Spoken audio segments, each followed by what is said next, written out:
hour one of Jon and Jim. And it could be a very good show because you might not be able to hear Jim for the next 3 hours and 15 minutes. We're with you until 5:15. That's when Thursday Night Football will kick off. Chris Hodge will join us coming up at 4:30. We'll have some free picks for our listeners coming up at that time. BJ Davis, San Diego State guard, who has really starred for this team off the bench over the course of the last handful of games. He will join us coming up at 3:30. He will join us live. Aztecs picking up a big win last night that we will get into. Also, the Padres making a move today. Is it a significant move for the Padres? So I'm looking. So Jim's on vacay, and he is out east, and I'm in our studio here in San Diego. And for the first 3 days of the week, everything was fine, right? We could hear Jim. He sounded buttery from that Philadelphia studio. And today, for whatever reason, and I blame Jim completely for this, for whatever reason, I think Jim can hear us. We just can't hear him. So that implies to me that it's a Jim error. Brent, what's your theory on what's playing out here with Jim, who we've heard from for the last 3 days, but now we can't hear from? I like the Jim error. That sounds plausible. Yeah. Do you just think he's screwed something up? Hey, Jim, I have an idea. Go find like the Philly engineer and be like, this isn't working. All right. So we'll start the show. Jim will text random people.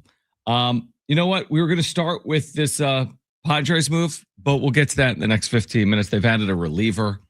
I don't know if it's the elixir to the Dodgers. Like, I don't know if Tai Adcock is going to bring a championship to the city of San Diego, but it's one of those flyer moves, and they've done well on flyer moves with their bullpen. I mean, sometimes you just pick up a piece that's bounced around a little bit in the major leagues, and then you turn him over to Ruben Niebla, and maybe he becomes an important piece out of the bullpen. The bullpen is not my concern right now, unless they intend to move some of these relievers to starters, as we've talked about with Adrian Morejon or Mason Miller.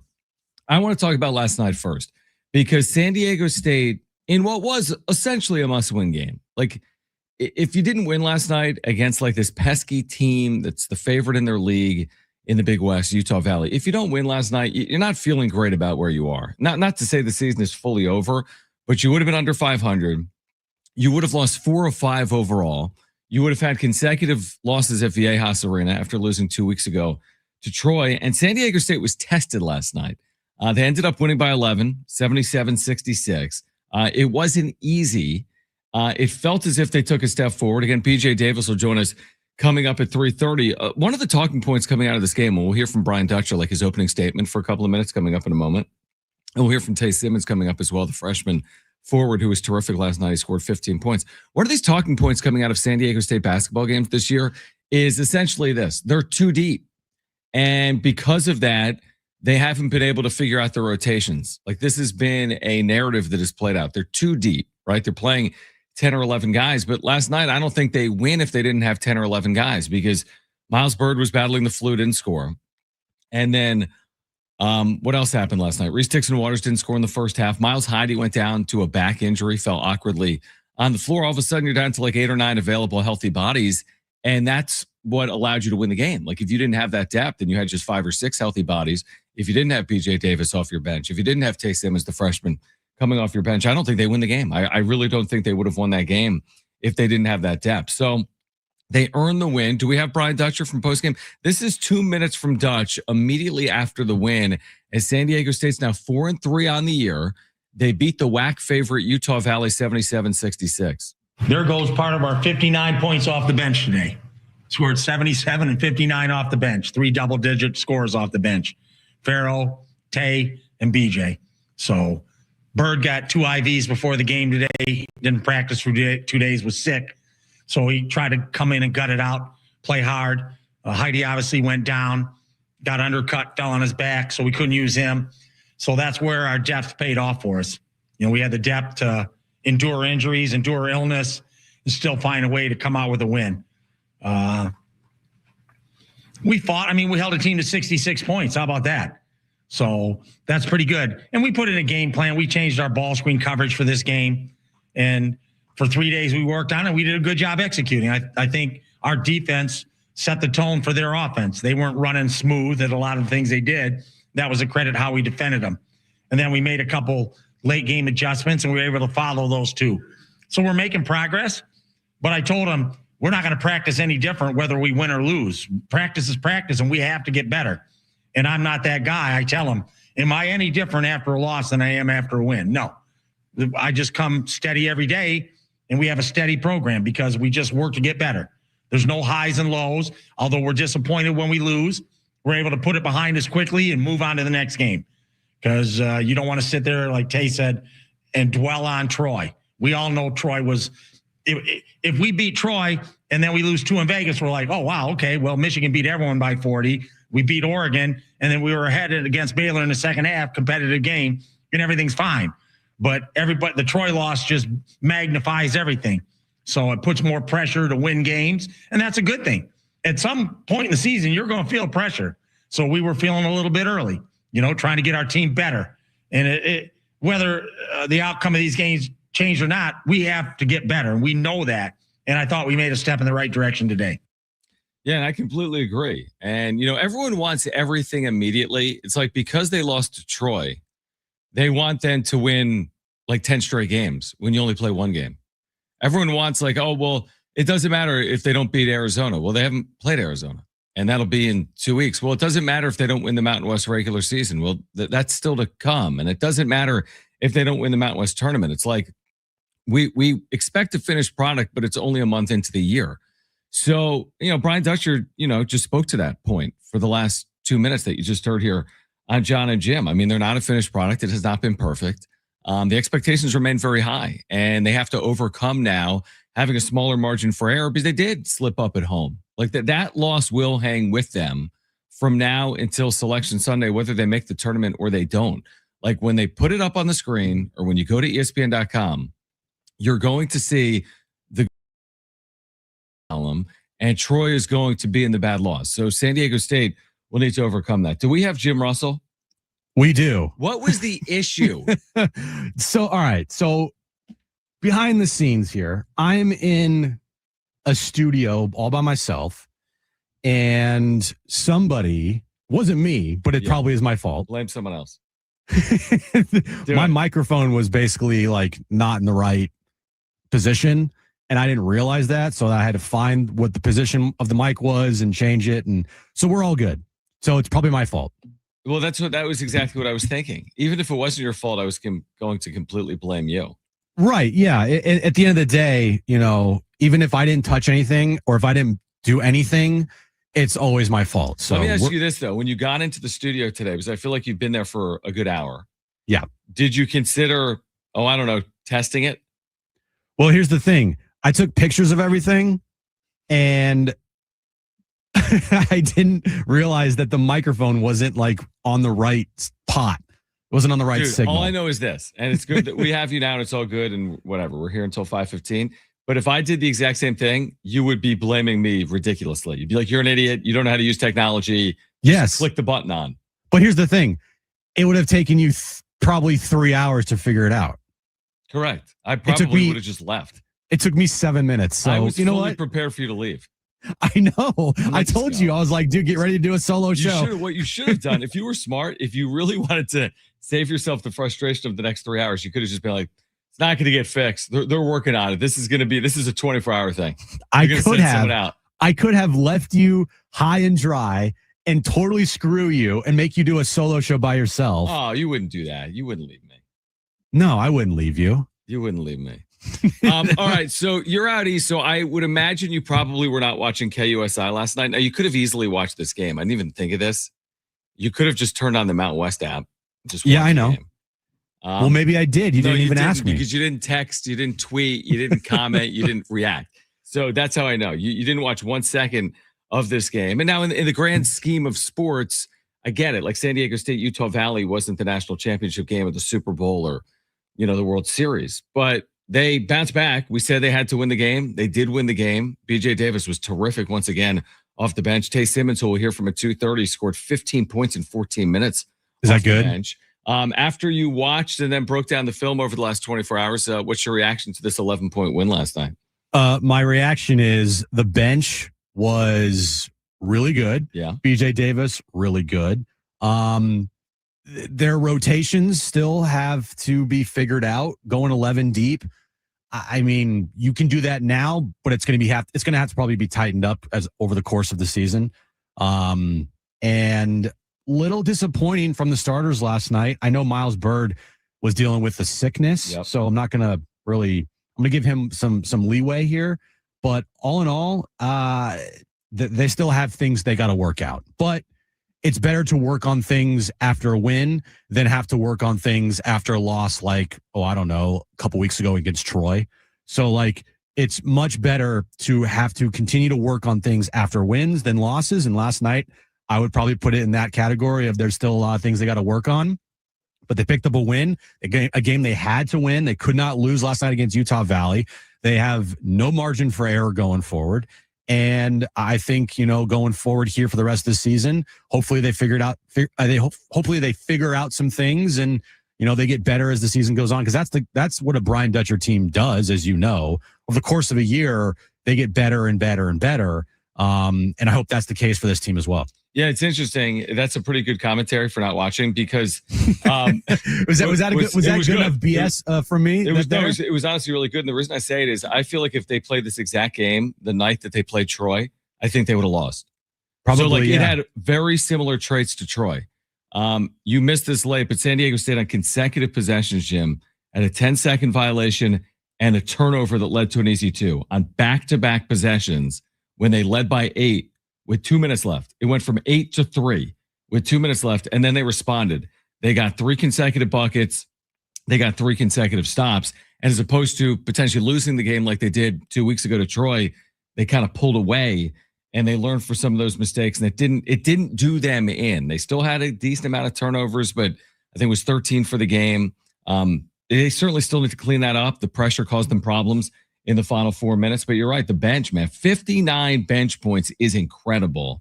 And for those that are like, see, it proves the point. The bench should be starters and the starters shouldn't be playing. Give me a break. Yeah, okay, you're right. Magungwa shouldn't play and Reese Dixon-Water shouldn't play and Miles Bird shouldn't play. And the team's going to be way better if that's the case moving forward. Now, you're right. Maybe, I don't know if there's such a thing. It's like having too many pitchers in your rotation. They'll figure out their rotation. I'm with you. Will they play 11 all year? Maybe not. But are they going to play 9+? Yeah. I mean, in 2023, they played 9+ and it benefited them. So this is never going to be shortened down to 7. It might not be 11. It ultimately probably will fall between 9 and 10. What's one of the most difficult things for a deep basketball team or, any sport? It's finding guys' roles. Yeah, sure. Making sure that everybody knows their role and they do their role to the best of their ability. And I think that is something that this Aztecs team is still trying to figure out, right? So you have, LZ Harrington in the starting lineup, right? He wasn't a starter on day one, but when you look at this team now going forward, like last night, the bench, I'm just looking at the minutes that were played. You had, Taye Simmons, 14 minutes, Farrow, 22, Odin, 17, BJ, 24, Sean Newman, 17, Taj, 20. Like, that's a lot of minutes from your bench. It is. Yeah. And I think going forward, that's probably something you're not going to see. I mean, maybe you see it, but I still think Dutch is still trying to figure out combinations and lineups that work and, making sure everybody knows their role, because the last thing you want to do as a player in any sport is go into a game and not have any clue like what your role is for that team. All right, we'll hear from Taye Simmons, the freshman who, again, scored 15 and 14 minutes. And then BJ Davis will join us live at 3:30. So we're talking Aztec hoops, but we cannot bury the lead. The Padres have the solution to the Dodgers, and his name is Tai Adcock, and we will explain it on the other side. This is Jon and Jim, San Diego Sports 760 and live on the iHeartRadio app.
All right, Jon and Jim, San Diego Sports 760.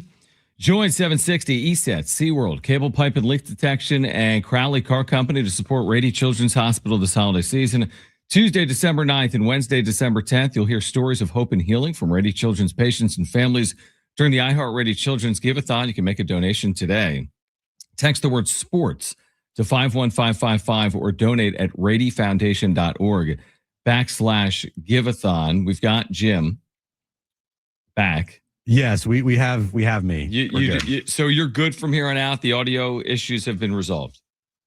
Famous last words. Unless something happens that I don't know how to fix, which I don't see how anything could happen unless I literally just turn off my microphone now because the microphone's on. So we're good to go. So let me ask you this. So again, you're out east and you receive word that the Padres have signed Tai Adcock. Yes, that Tai Adcock. Who made 3 appearances in the big leagues last year in relief and allowed 1 run in those 3 innings. He has made 18 career appearances. He's got a 5.48 ERA and a negative 0.3 WAR. They sent out a press release on this edition. What do you make of this? He's going to be 29 years of age. He's made 18 appearances. I got a lengthy press release from the PR staff, and that leads me to believe that he will be fighting for a bullpen spot for the Padres in 2026. Just on sheer name alone, this might be one of the best signings in franchise history. Adcock? Adcock. You cannot get better than that last name. I'm sorry. It writes itself. As Steven in the chat says, if Adcock starts, how deep can he go? It literally writes itself. No, he's more of a short guy though, because in 18 outings, he's only going 23 innings. Oh my God. He's not a long guy. Do you understand the puns, John, that are available for Tai Adcock? Because apparently it doesn't seem like you do. What do you mean?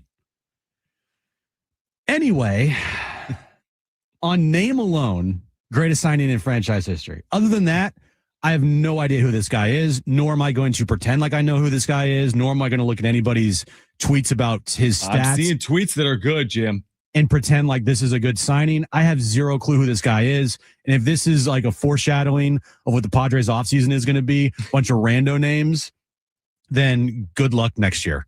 What if I told you, and listen, I'm not going to make a direct comp to Shohei Ohtani, but he was a 2-way player in college. Oh, so this was the response to Ohtani a couple years later? At Elon, which is in a state, I'm not even going to ask you which, I think North Carolina. At Elon, this guy was a pitcher and a hitter. I thought you said Elon Musk. No, Elon. Elon. School. And here's a guy that's kind of bounced around by and large in the minor leagues, has been up a couple of times. Like I said, he's going to be 29. So the only thing that piques my interest, and I'm being serious, is are they looking to backfill in their bullpen because of what they plan to do with some of their relievers? That's the first thing that I thought of, because their bullpen is going to be pretty well shored up if the pieces remain. Yeah, you've got to replace some key pieces like Robert Suarez, but it feels like they'll have arms out of their bullpen unless Adrian Morejon is not coming out of your bullpen, unless, Mason Miller's not coming out of your bullpen. Do you think Adcock could give this team some length if they need it? Not based on his career. No, I really don't. Humor me, John. Play along. I'll play along. Here's what he did last year. He went 3, allowed 1. Last year? He went 3 innings, allowed 1 run. Does anybody know his spin rate? No, I don't. Now, I did see on social media, to your point, you don't want to discuss it. Everyone's saying Ruben Niebla's got this under wraps. Like, this guy's stuff is so filthy that Niebla, according to Padres Twitter, Ruben Niebla could make me and you into like Cy Young. Well, that's the issue. That right. Is a good point. Yeah, like you can't put it all on Niebla. You can't just take anyone and be like, oh, this is what we've been waiting for. Now that they have Adcock. Adcock's going to just change the trajectory of the franchise. They're going to go up, up, up. According to MLB trade rumors, he is still a bit of a project. Tai Adcock. Adcock, a little bit of a little project or a big project? It says little here. Aw. So he's a guy that will make around $780K if he's on the major league team. So there's your big signing. So what have the Padres done? Tell me what they've done from a major league roster perspective. Campy for $1 million. Yeah. Adcock for $780. They think they signed Kyle Hart, right? They brought him back. What'd they pay him? 2, 3, 4? I don't know. So they're not spending a lot right now. No, they're not. They're not. It's a whatever. I mean, literally, I saw, I got this sent to me that one of the first comments was, that, or where is it? Because it was pretty good. Let me pull this up here. Yeah, someone, JR said, it's a great signing when Jeff Passan doesn't even report it. If Passan doesn't mention it, I mean, again, don't get me wrong. They've had some diamond and rough guys. I mean, Jeremiah Estrada was like cut. Yeah. He had Nick Martinez. At the time of these additions, you've never Suarez. even heard of these players. Right. Yeah, Robert Suarez coming over from overseas. He had never done anything in the major league. So it's not unprecedented to turn a guy from, a quad A player into an effective pitcher. Like, that's not unprecedented. But again, it's like, okay, it's a piece. You need 26 on a 26-man roster, Jim fact. And maybe he'll have some value. But again, it's like, it does feel like you're scraping when 2 of your 26 are Luis Campusano and Tai Adcock. I can't wait for the first time that Tai Adcock's on the mound and the count's 2 balls, 1 strike. Why 2 and 1? Adcock from the stretch, 2 balls, 1 strike. Dude, delivery. This is why I can't do a show with you. Come on. Okay? It's literally writes itself. It's staring you in the face. It's like, hey, if we don't know anything about this guy, which we don't, all we can do is just use his last name and play off of it. The chat says Adcock fills a major hole. He does fill a major hole in the back of the pen. Which hole is that? All right, on the other side. I mean, it's just do you think Don's going to realize when Adcock's on the mound and it's a 1-1 count and he goes, Adcock delivers, ball outside, 2 balls, 1 strike for Adcock? He's not going to say it like that. I wish he would. First of all, Adcock is going to make 3 appearances. So, you better be watching. He's going to make TV. 69 appearances next year, John. Right down the Adcock. Right down the Adcock. All right. On the other side, we're going to hear from Taye Simmons for San Diego State. 15 points last night. He joined me postgame, and then BJ Davis will join us coming up at 3:30. Chris Hodge has free picks for our listeners coming up at 4:30. Get your Adcock puns to 70470. Start it with the word team. 70470. Start it with the word team. We're here until Thursday Night Football. Do you know who's playing tonight, Jim? Big game. Cowboys. I don't know who. You don't know the Cowboys are playing the Lions tonight? Oh, it's a massive game. That's a massive game. And we've got it for you at 5:15. Stay with us on Jon and Jim.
All right, this update is brought to you by Macy's Backstage. We'll start with the Aztecs. They're back in the win column as they beat Utah Valley last night, 77-66.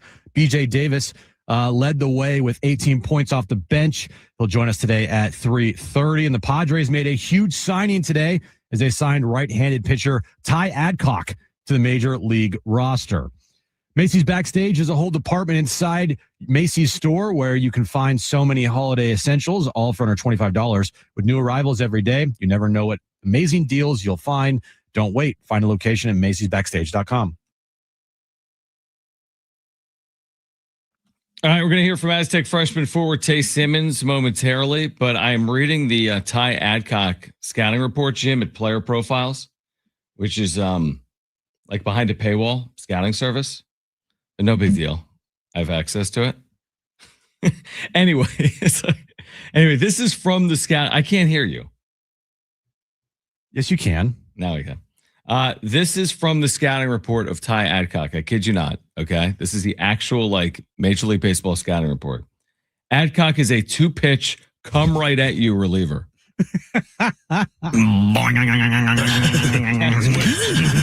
a 2-pitch, come right at you reliever.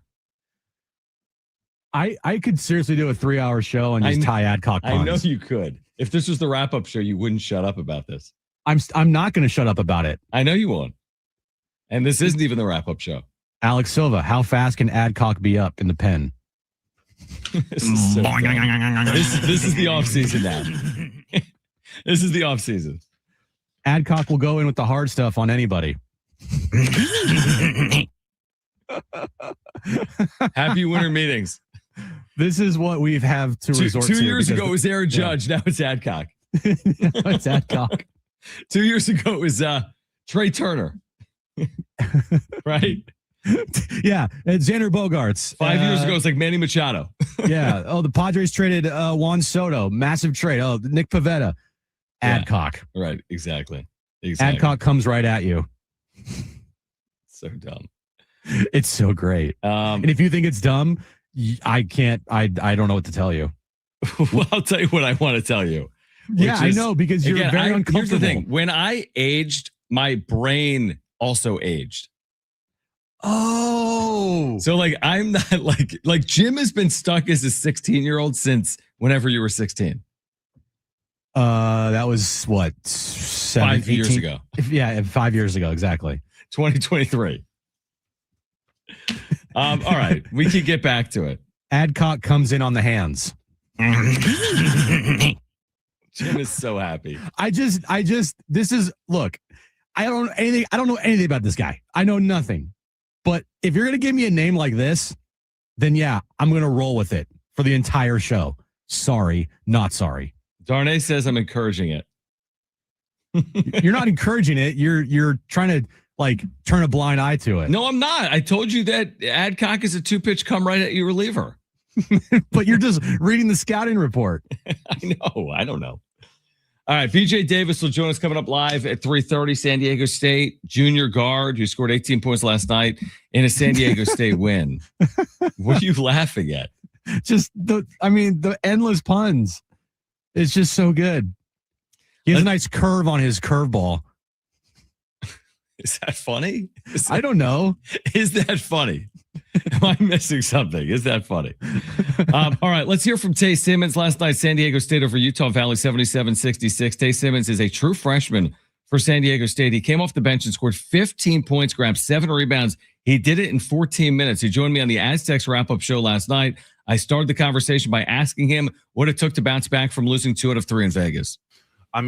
Like you said, it takes all of us. How many points you say we scored off the bench? 59. 59 points. It takes all of us. There's not you don't beat people with just your starting 5. You have to be able to trust everybody that's on that bench. And so I think that makes a huge difference. And I also think a part of it is just moving on. We had ups and downs in Vegas, and that's just going to happen. But once you realize that this is so early in the season, we have so many more games to play. But once you realize that you don't have to dwell on the past, that's how you get better. There's no way you're going to get better if you just keep thinking about, oh, we lost to this, you know what I'm saying? So really good perspective for sure. So what has it been like for you in your role? Because you come off the bench whenever you're called upon and you've provided an immediate impact, whether it's on the glass, scoring the basketball. What does it take to have this mindset where when you come into a game, you're able to contribute immediately? I just feel like I'm just doing me. I mean, I'm here. I'm doing what the coaches asked me to do. I don't feel like I play out of character. I think I come in and I just play as hard as I can.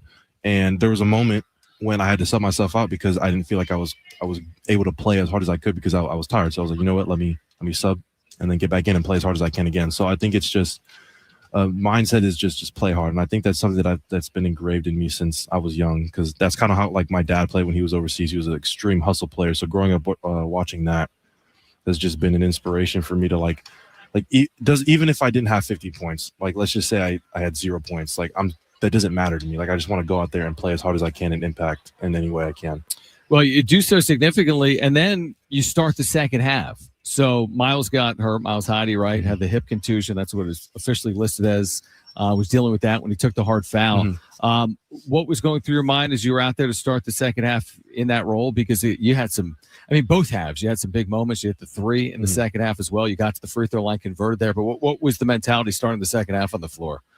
Work, play hard. I don't think it matters if you start or come off the bench. Yep. That's, again, I feel like a part of my mentality is like, it doesn't matter. Like when you're on the court in between these lines, you play as hard as you can. So when coach said I was starting, like I was like, okay, cool. Like I wasn't, super ecstatic, like jumping up and down. I was more just like, all right, like let's just get the job done. So coach called upon me. He gave me a chance, and let's capitalize on that chance. You know what impressed me a lot as a team tonight is, you're playing a good team. There's going to be adversity. You jump to a double-digit lead. They come back and take a lead. You jump out again. They had it down to 3.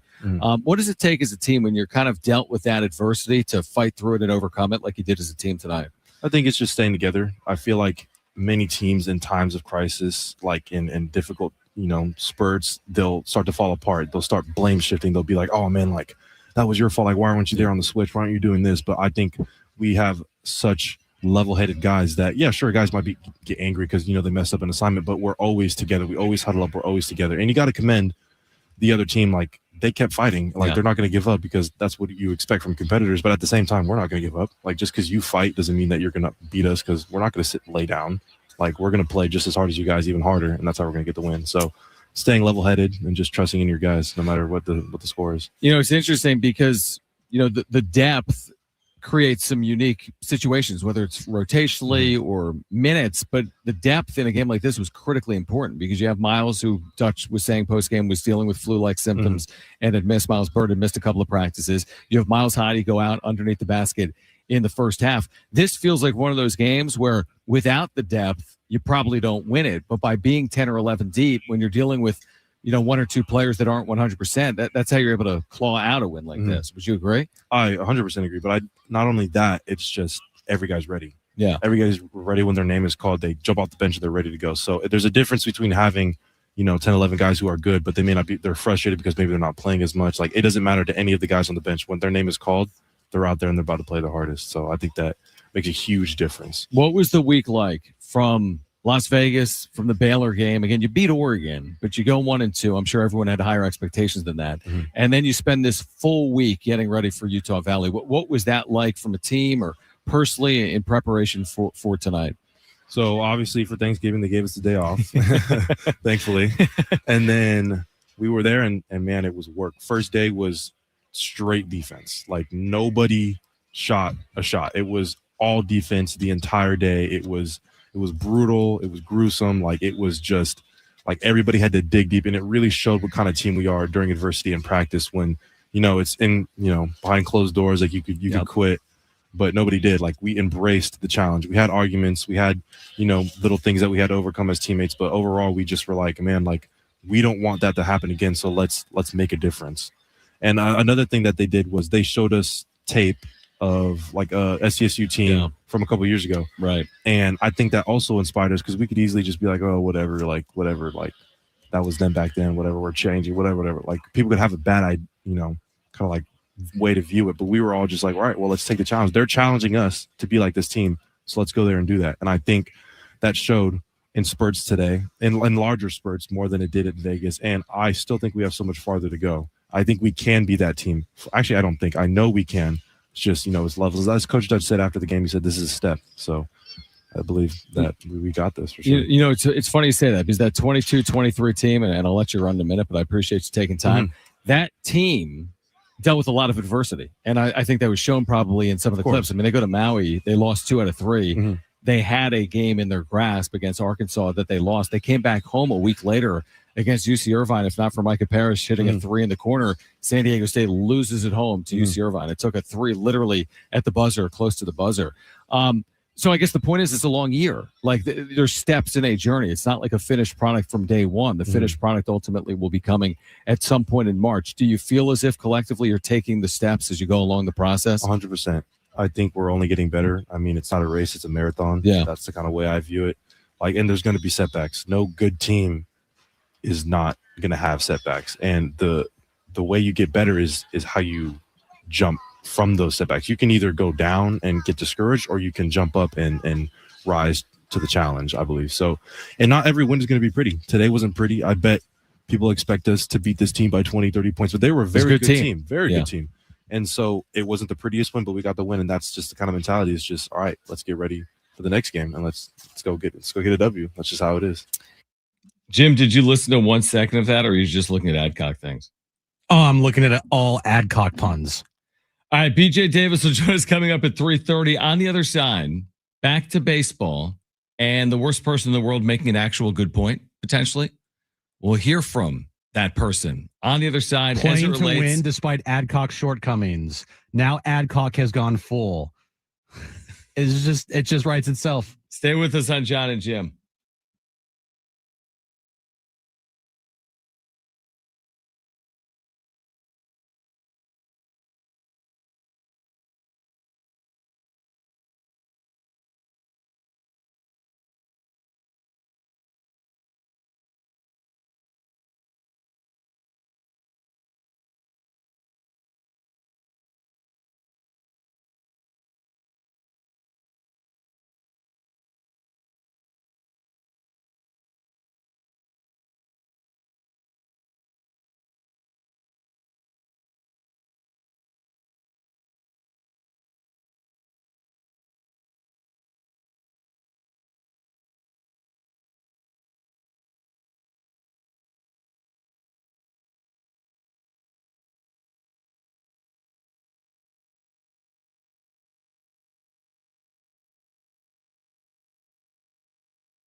All right, Jon and Jim, San Diego Sports 760. We do want to congratulate all our $5,000 winners. iHeartRadio's Thank a Teacher, powered by Donors Choose. There's still time for you to nominate a public school teacher making a difference, and maybe they'll be one of our next winners of $5,000 to make over their classroom. Help us say thank you to the educators shaping our future. Nominate your favorite teacher at iHeartRadio.com/teachers. What? BJ Davis will join us at 3:30. I think Chris Hodge will join us at 4:30, taking Vegas. Get us ready for Thursday night football. You think? Why wouldn't he? Well, he sends us an email every single day he joins us, and I haven't seen an email. Well, he has sent emails to us like closer, sometimes during the show. Sure, he has. But I mean, I can't guarantee that email is coming, but I'm confident. My guess is it will come because he's always on with us on every Thursday. Why wouldn't he be? Because it's Thanksgiving. That was Thanksgiving last week, John. It's not Thanksgiving anymore. That's a good point. All right. So are you pro salary cap in baseball or anti? I don't know. I think my stance on it is I'm anti it as long as there's a floor. As long as like baseball regulates teams to have to spend a certain amount of money. Because if you get a salary cap, I just think that it's just going to be worse. I don't know. I just think that it's just going to cause way more problems. Okay, so you sound a little bit like Dave Roberts, manager of the Dodgers. You do, because Dave Roberts went on, the show Good Sports on Amazon Prime that everyone's talking about. Yeah, I listen to that like every other day. He went on Good Sports on Amazon Prime and had this to say. You know what? I'm all right with that. I think the NBA has done a nice job of kind of revenue sharing with the players and the owners. But if you're going to kind of suppress spending at the top, I think that you got to raise the floor to make those bottom feeders spend money too. There you go. So he was okay with a cap if there was a floor. Yeah, I think a floor would make these teams like the Marlins and the Pirates and the Sacramento, Oakland, Las Vegas A's have to spend money. And right now, those teams don't spend money. I think the A's last year fake spent just to like show like, hey, we can. They signed Severino. It's like a massive contract. Yeah. It's like the biggest contract in franchise history. But they're just doing it to like get people off their back. They're not really committed to winning and committed to spending money like other organizations are committed to spending money. I think that a floor would be a good thing for baseball because right now the disparity between Dodgers, Mets, Blue Jays, Red Sox compared to the Rays, A's, Pirates, Marlins, the gap is too big. But does it make teams competitive? Because look at the NBA. There's a floor. Every team is within 10%, right? No team is below 90% of the salary cap. You still have teams that suck, that are absolutely miserable, and all moves are made just for sheer dollars. You could acquire the worst player on earth, but if his contract is for $40 million a year, it gets you close to the salary cap. Could we see the same thing in baseball? Good point. You see in the NBA, these teams give out contracts to like lower level players that aren't very good, but they need to spend money. And it's like, why did you give this guy a $150 million contract? It makes no sense. So right. I do agree with that. That is a good point. But I also do think it would help teams if there was like, hey, you have to spend this amount of money.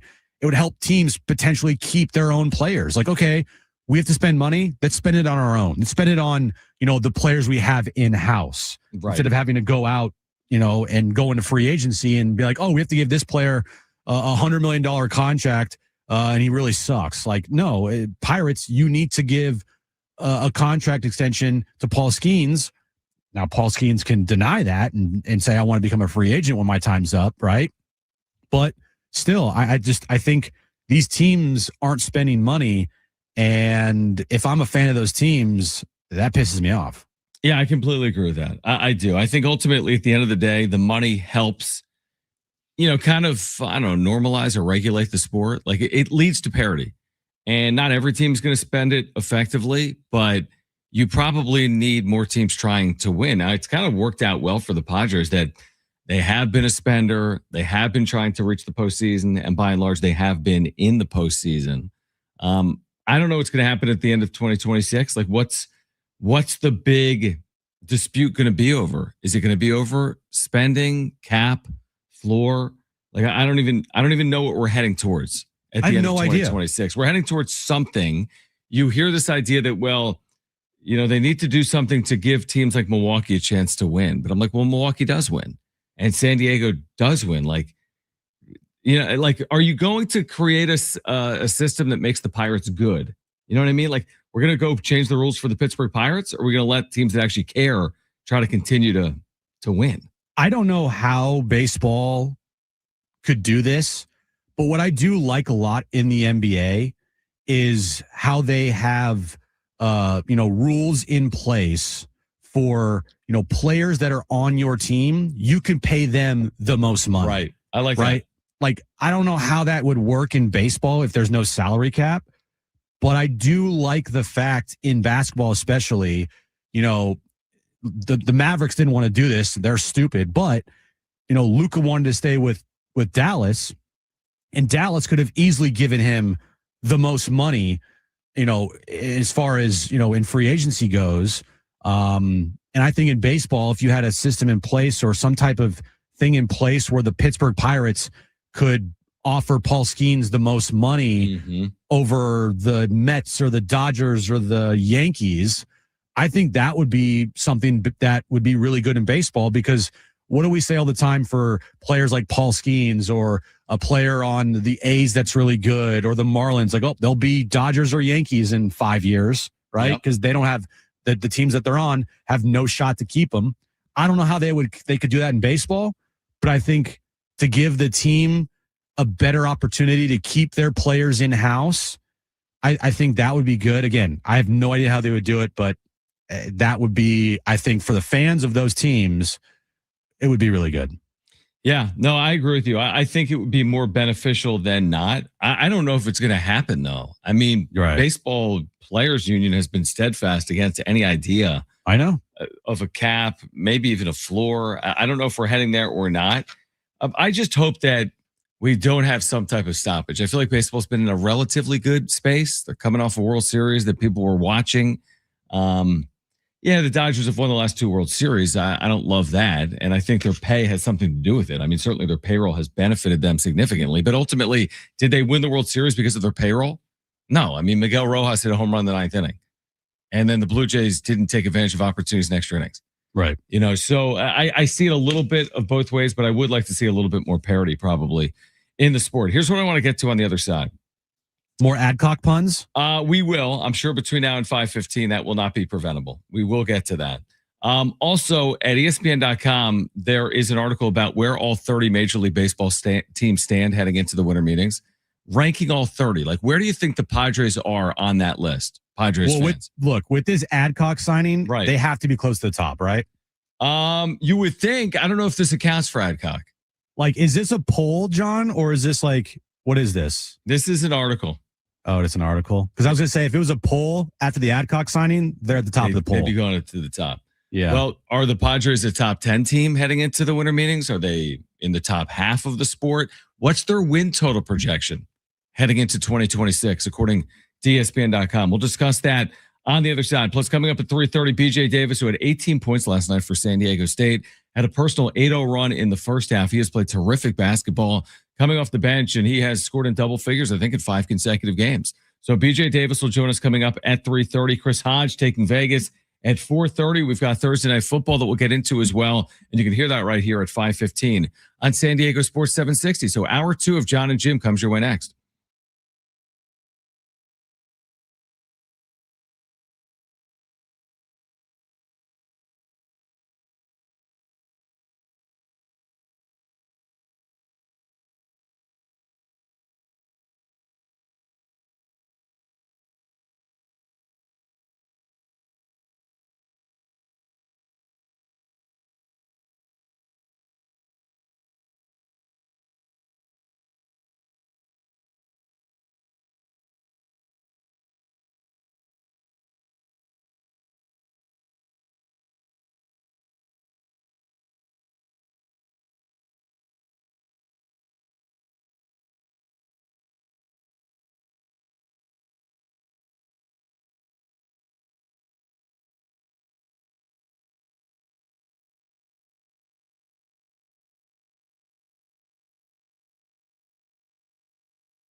All right, this update is brought to you by Macy's Backstage. We'll start with the Aztecs. They're back in the win column as they beat Utah Valley last night, 77-66. BJ Davis led the way with 18 points off the bench. He'll join us today at 3:30. And the Padres made a huge signing today as they signed right-handed pitcher Tai Adcock to the major league roster. Macy's Backstage is a whole department inside your Macy's store where you can find so many holiday essentials, all for under $25 with new arrivals every day. You never know what amazing deals you'll find. Don't wait. Find a location at macy'sbackstage.com.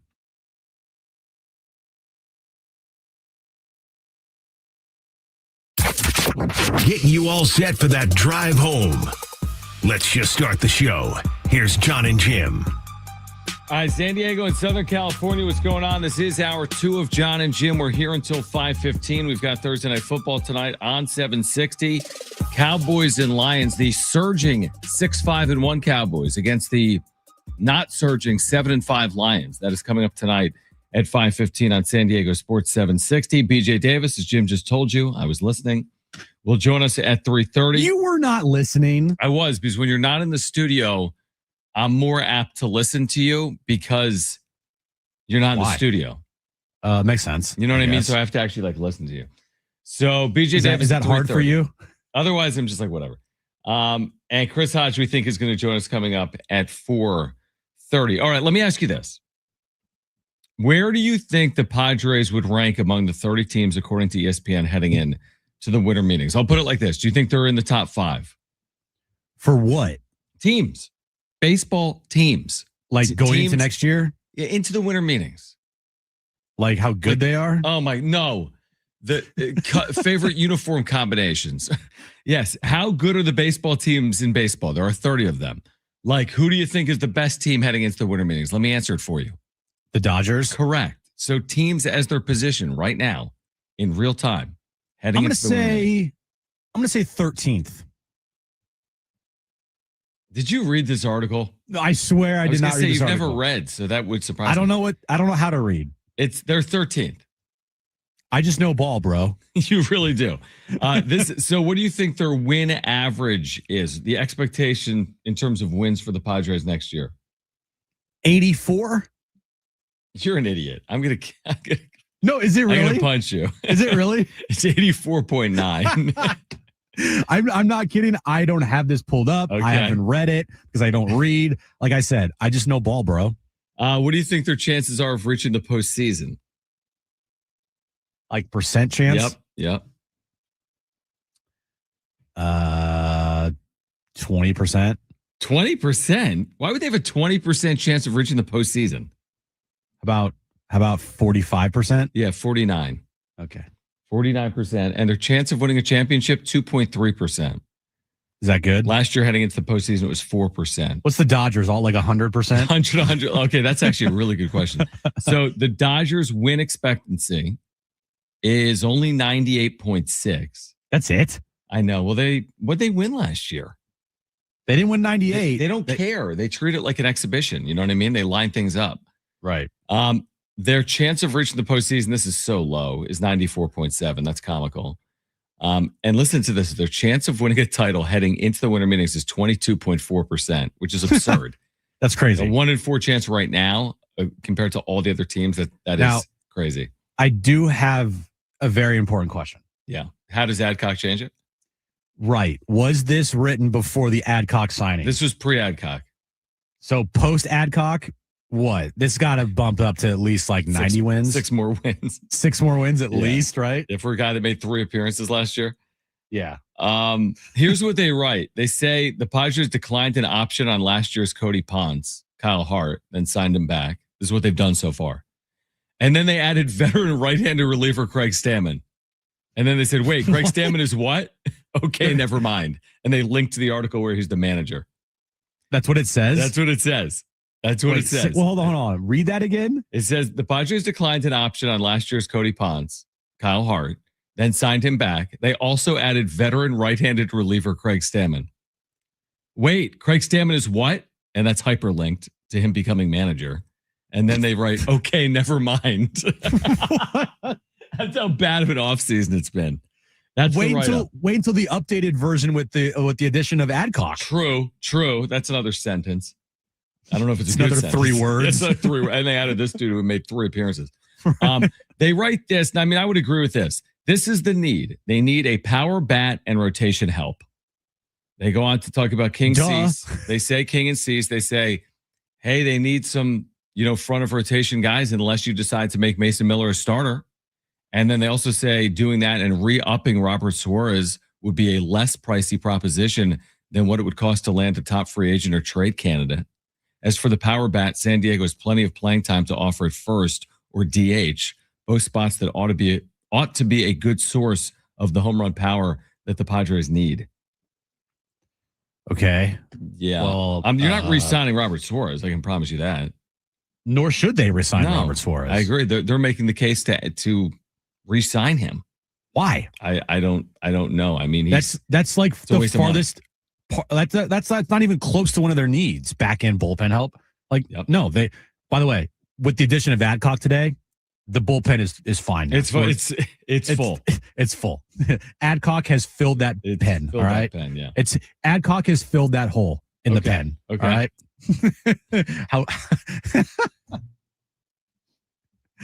How nervous do you get every time I throw out I'm Adcock? not nervous at all. It's just how uncomfortable are you? I'm not uncomfortable at all. I'm just thinking about my life. And what's your thought? So I can't disclose publicly. But I'm just thinking about my life. Okay. Yeah. Let me just put it as simply as that. Okay. Well, hold on. So where do we think, now that we've done this little exercise and we saw the Dodgers at the top, surprise. So the Padres at 13th. What about teams like the Giants or the Diamondbacks in the division? I'm assuming Colorado's 30th. I'm assuming that you'd be correct or close to it. Let's see. Even though they hired former Padres general manager Josh Burns the other day, I mean, that could really, change the dynamic in the NL West. I actually do like Josh Burns a lot. I think that's a good hire. But anyway, I digress. Yeah. By the way, they're expected to win 49 games this upcoming year. It's a big number. They are 30th. They are 49 games. I mean, that is just pathetic. That is absurdly pathetic. The Thunder are going to win 49 games before the All-Star break. Exactly. Good point. Really good point. The Giants only check in at 81 wins in terms of win expectancy. They're 19th in baseball. And then at 18th in baseball is Arizona at 81.4 wins. So the Padres have a little bit of wiggle room over teams like Arizona and San Francisco, maybe on paper, which to me does make sense with the core that they have, with their spending ability or what they've spent. But again, there's a long way between the Padres and the Dodgers, as we know. I think it's we said this last year, I think it's a fair belief that the Padres are like a coin flip to be a playoff team. Isn't that how you kind of feel? Sure, they could be a playoff team, but sure, they could miss the postseason. That's how I feel about them. They have holes. This is not an Adcock pun. But I feel like it's a coin flip proposition. This is so dumb, dude. We are children. And by we, I mean I am a child. And John is just along for the ride. I'm along for the ride, dude. This week started with a colonoscopy. And now it's ended with an Adcock. Correct. And it's only Thursday. Right. We have one more day of this. Exactly. Who knows what they'll do tomorrow? Right. I can't wait for that press release. Maybe they can find a way to get Dylan Head back on this roster. They might be able to, dude. And Woo-Suk Go still out there somewhere. Bring him back. See? Didn't they trade him? They did. To who? I don't know. For what? For a bag of chips. I don't know. Oh, my gosh. Where are the Padres? What's going on? Are they traveling to the San winter Diego, meetings? John. Are they, though? No, they're in San Diego. They have a ballpark in San Diego called Petco Park. I know, but the winter meetings start in 2 days.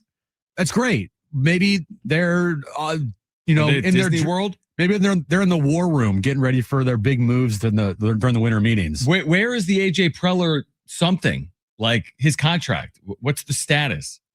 Does his key card still work? Is he been going to work? I mean, is this the work of their offseason? Well, let's just look at the press release today for Tai Adcock. And then we can see, hold on, here we go. Yeah. I got the press release right here. I'm sure it mentions Preller. Yeah, actually, it doesn't. But, oh, no, it does. It mentions Preller. It says the San Diego Padres have signed right-handed pitcher Tai Adcock to a one-year contract through 2026. President of Baseball Operations and General Manager A.J. Preller announced today. Okay. So that was his. So move. he's alive. He's still like actually doing things for the Padres. You know, the move today proves it.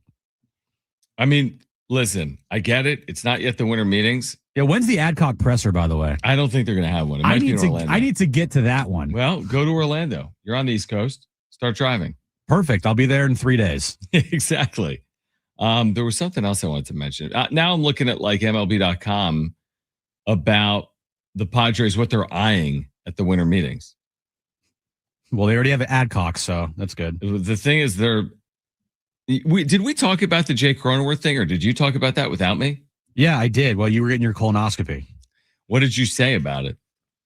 That he's the only option on this roster that's tradable. Because if you're looking to move money like Jeff Passan is saying that the Padres are looking to do, you got one option, and that's Jake Cronenworth. He's the only player on your team that isn't making this inflated type of contract where it's impossible to trade Manny, nor would you trade Manny. It's impossible to trade Xander, even though they would love to trade Xander. They're not trading Tatis. They're not trading Merrill. They're not trading Pivetta. They're not trading Musgrove. They can't trade Darvish. Their only player that's making a good amount of money that you could trade away to relieve some stress and clear up some space on the books is Jake Cronenworth. They have nobody else. I completely agree with that. And by the way, it's reasonable. I mean, it helps in two areas, does it not? You get decent salary relief if you move them, right? 10 plus 11, a year. Okay, 11 a year. Okay, 11 a year. Plus maybe some type of return that has benefit. I'm not talking about, something that completely changes the dichotomy of your team. I don't think you're getting that type of return. Cronenworth for skiing straight up? No, but can you address needs? I guess is the point. Like, can you address a need and save money as well? I mean, I'd be tempted. Could you take Jake, add a minor league player to trade for a major league pitcher? Can you do that? Yeah. Can you move Cronenworth and get a major league arm in return, you're saying? I'm saying, can you take Cronenworth and then get a prospect? Either add a prospect in your organization along with Jake. Gotcha. And maybe eat a little bit of that money. Okay. Not all of it, because then what's the point? Yep. But like eat a little bit to get back a major league starting pitcher. Yeah, 100%. Absolutely. I mean, he's an everyday middle infield, corner infield type. His numbers have been fine. I looked at Jake as a guy that is easily replaceable for a lot less money. You can find other Jake Cronenworths out there. Right. The fact that people are enamored with Jake because he has a good nickname and he had a great moment against the Dodgers. Look at what Jake has done the last 3+ years. He's a 240 hitter. He's like a 715 lifetime OPS guy. Yeah, he has versatility and he can give you a lot of versatility at first, second, and short, but you're paying him $11 million a year to hit 245 with 10 to 15 homers and 60 RBIs and a 715 OPS. Did you do the deep dive? Did you do the 3-year average? What? He has got 5 years, 60 left on his deal. No, I'm sorry, but did you actually look up his numbers since 2022? Yes. Okay. Yes, yeah. He's a 247 career lifetime hitter. And he's 239 since 2022. Right. Every year since he's broken into the bigs in 2020, he has gone down in production. Yeah. And now he's what, a 30-year-old player? At least he's got to be older than 30.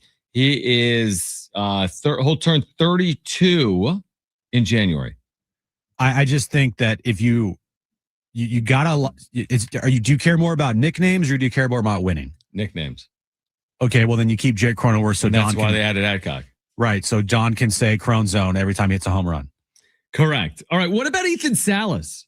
Who? Because I'm seeing some chatter about Ethan Salas and what his ceiling remains, and we'll discuss on the other side. Plus, BJ Davis, San Diego State junior guard, coming off the bench last night in a win to score 18 points. He'll join us live coming up at 3:30. Jon and Jim, stay with us.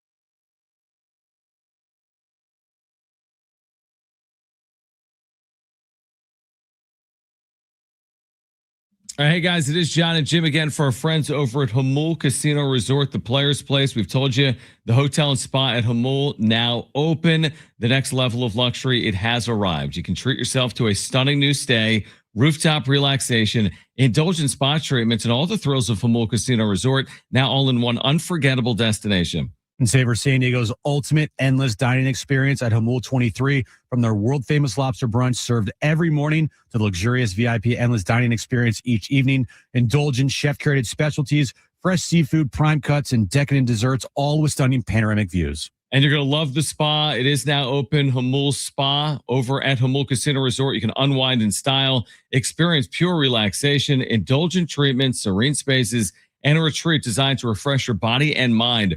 Only at Hamul Casino Resort, the Players Place.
All right, Jon and Jim, BJ Davis will join us live. San Diego State junior guard, big night last night in a win at VA House. Will join us coming up at 3:30. Also, Cowboys Lions kickoff at 5:15 right here on San Diego Sports 760.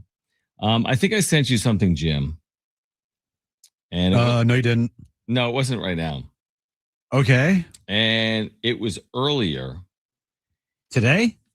Yes, it was this idea.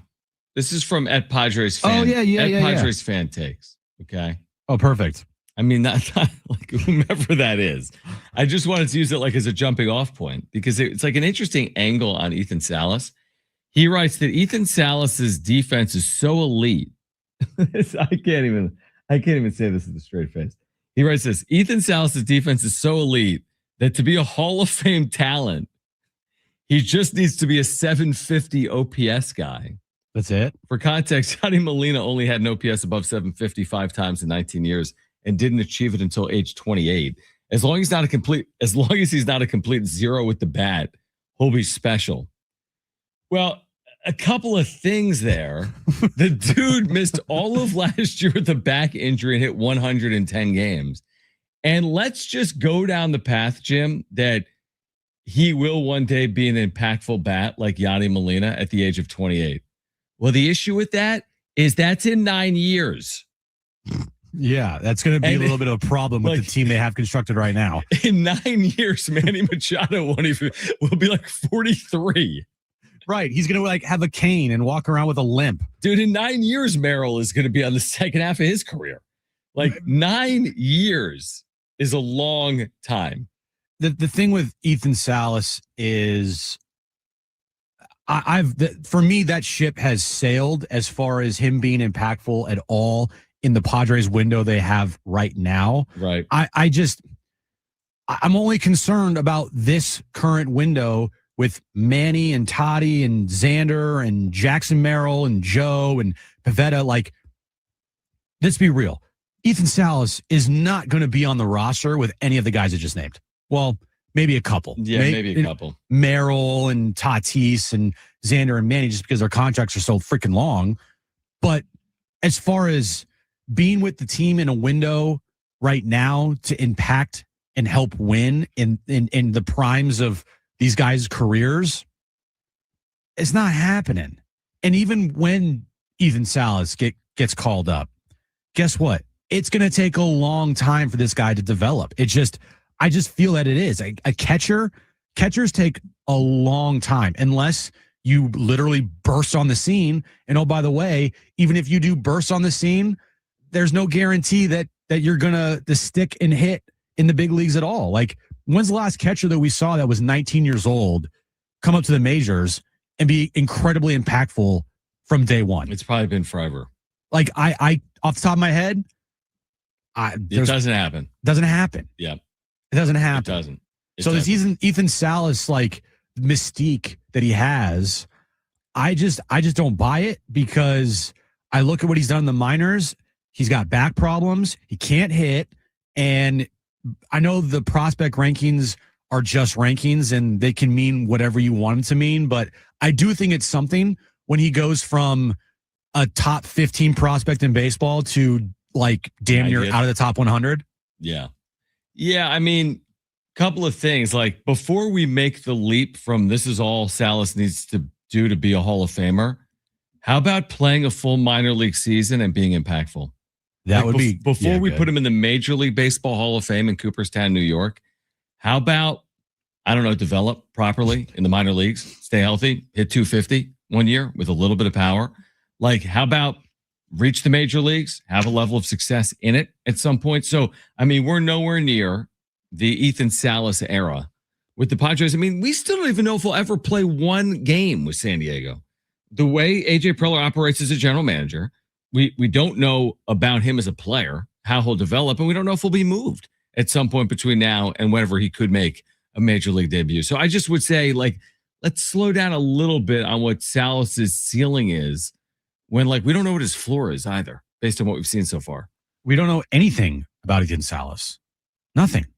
Now, the organization knows more than we do, but as far, like, we don't know anything about what he's going to be, what he's going to look like at the big league level.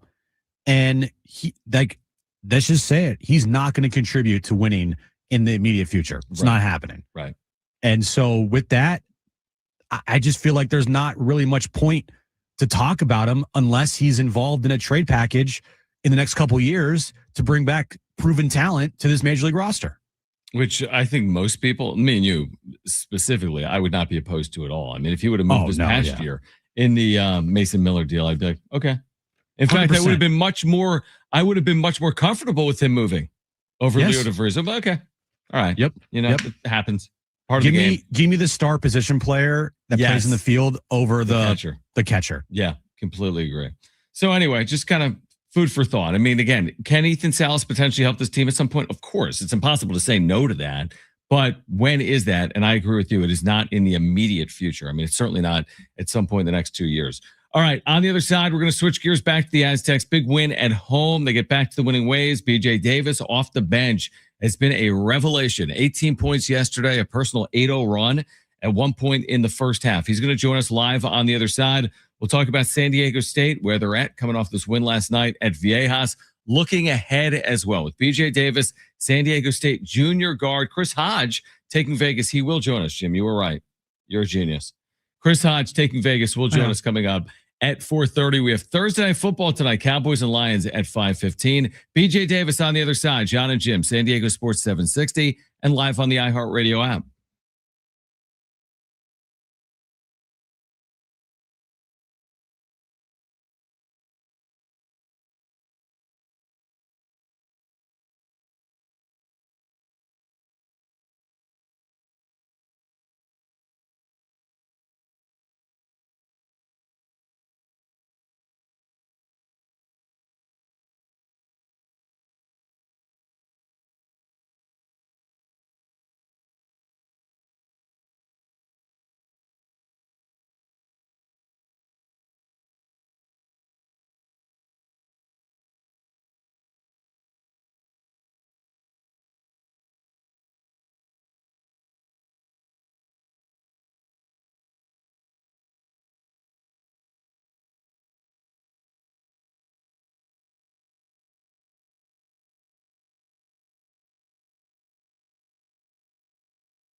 All right, this update is brought to you by Macy's Backstage. We'll start with the Aztecs as they got back in the win column last night, beating Utah Valley 77-66. BJ Davis led the way with 18 points off the bench. He'll join us here coming up next. And the Padres made a signing today as they signed right-handed pitcher Tai Adcock to the Major League roster. Macy's Backstage is a whole department inside your Macy's store where you can find so many holiday essentials, all for under $25. With new arrivals every day. You never know what amazing deals you'll find. Don't wait. Find a location at macysbackstage.com. All right, big win last night for San Diego State, getting back to the winning ways at Viejas over Utah Valley, a very good team out of the WAC that won 25 games a year ago. BJ Davis starring again for San Diego State. He scores 18 points, grabbed 4 rebounds, had 2 steals, and the junior guard joins us right now live on Jon and Jim, home of the Aztec, San Diego Sports 760. So first of all, BJ, congratulations on last night. Thanks for hopping on. And I guess I would just start with, how much have you embraced this role of being a spark plug for this team? Just if that's what they need me to do, then I'll go out wholeheartedly and do the best I can. So. All right, BJ Davis with us right now, San Diego State junior guard. So last night, Utah Valley, you had a week off coming off Las Vegas. What was the mentality? Like, what was the week like after losing 2 out of 3 in Las Vegas? What was the week like getting ready for last night? Just try to buy in more, just come together as a unit and, really just lock in and day out and study the details of what we need to do to win this game and be successful. For you, BJ, this team has a lot of depth. So how has it been, managing all the depth and how has it been for you, going into these games when you have 11, 12 deep at a time? It's been good, we got a bunch of great players and great talent. So the drop-off is there's really no drop-off. You put one great player in and another great player is coming there right after him. So it's been nice having that. But it's been good just having that every day and being able to work with guys like that and be in the same space as guys like that to just push them and get better, learn stuff from them. You know better than we do. I mean, obviously, San Diego State has prided itself on defense for decades, right? Since you were born, essentially, since Steve Fisher got to campus, and of course Brian Dutcher as well. You got back to your defensive ways, so to speak, last night. Utah Valley was a terrific offensive team. They were averaging like 86 points per game. You held them to 66. They were shooting 53% as a team. You held them last night to 42% shooting overall. What did you think of the overall defensive effort from your unit last night? I think it was great. I think we had each other's back out there when, somebody got beat and the next man was recovering for him and everybody else was scrambling from there. So I think we did a good job of having each other's back. For you, what do you think this team still needs to improve on as we get closer to conference play? I think we just need to become more sound, become more fluid on offense, and just more communicative on defense. That way, just the small lapses won't happen, and we'll be able to close out games. BJ Davis with us right now, Jon and Jim. He scored 18 points last night in Aztec 77-66 win over Utah Valley. You talked about the depth and the talent. 59 points from the bench last night, including Taye Simmons, the freshman who scored 15 points in 14 minutes. What do you make of that? When you hear 59 points, I think it's the highest percentage of points scored by a San Diego State bench since at least 1996. What do you make of that? I think we have really good players all around, and I think that we'll continue to. It'll continue to show as the games go on and as we get more opportunities to go out there and show what we can do. How would you sum up the first 7 games of your season so far? I would say it's positive. We had some losses, but those losses showed us our deficiencies and where we need to be more conscious in and just focus in and study the details more in certain areas that will allow us to maximize as a team. When you go back to when you were, go back 2 years and the highs and lows of being a freshman in college and what that entails and what you've seen from some of these true freshmen this year for your team, whether it's Taye Simmons last night or what we've seen from LZ Harrington at times during his freshman year, what's it been like from your seat to watch the successes of some of the younger players? It's been amazing to see them, be so new to this and come in and step in and have such a huge impact. I think it's awesome. It's super inspiring to see that coming from those guys. For you, BJ, what are some things that you want to improve on as the season goes on, just for you individually? I know that you're becoming the spark plug off the bench, but what else do you want to continue to grow with this season? I think I just want to, enhance my leadership abilities as well. Just encouraging my teammates and motivating them, getting them into that state of mind to where they want to go out and give it their all. So I'll say that. There was something I noticed last night before the game. I think in the warm up period before the game, maybe in the 60 minutes leading up to the game, you guys were working on defense, which is so rarely seen in college basketball. Typically, you see like layup lines and stretching going on, 45 minutes before a game. Last night, Dave Velasquez was out there with your team, and you guys were practicing defensive drills. What impact did that make, if any? I think it had a huge impact to be able to warm up on that side of the ball and really, get the motor going on that side of the ball. I think it was good for us. So I hope we continue to do that moving forward. I feel like last night, defensively, as you said, like it felt more like an Aztec style of defense. But, there's been games this season so far that have kind of been uncharacteristic styles of play as far as defensive goes. For you and for this team going forward, the emphasis on defense, I'm sure, is an all-time high, knowing that, the margin for error is a little shorter for you guys. But for you, what parts defensively do you feel like need improvement, and what parts defensively do you feel like you're doing a really good job as a team so far? Improvement, I'd say, honestly, our rebounding.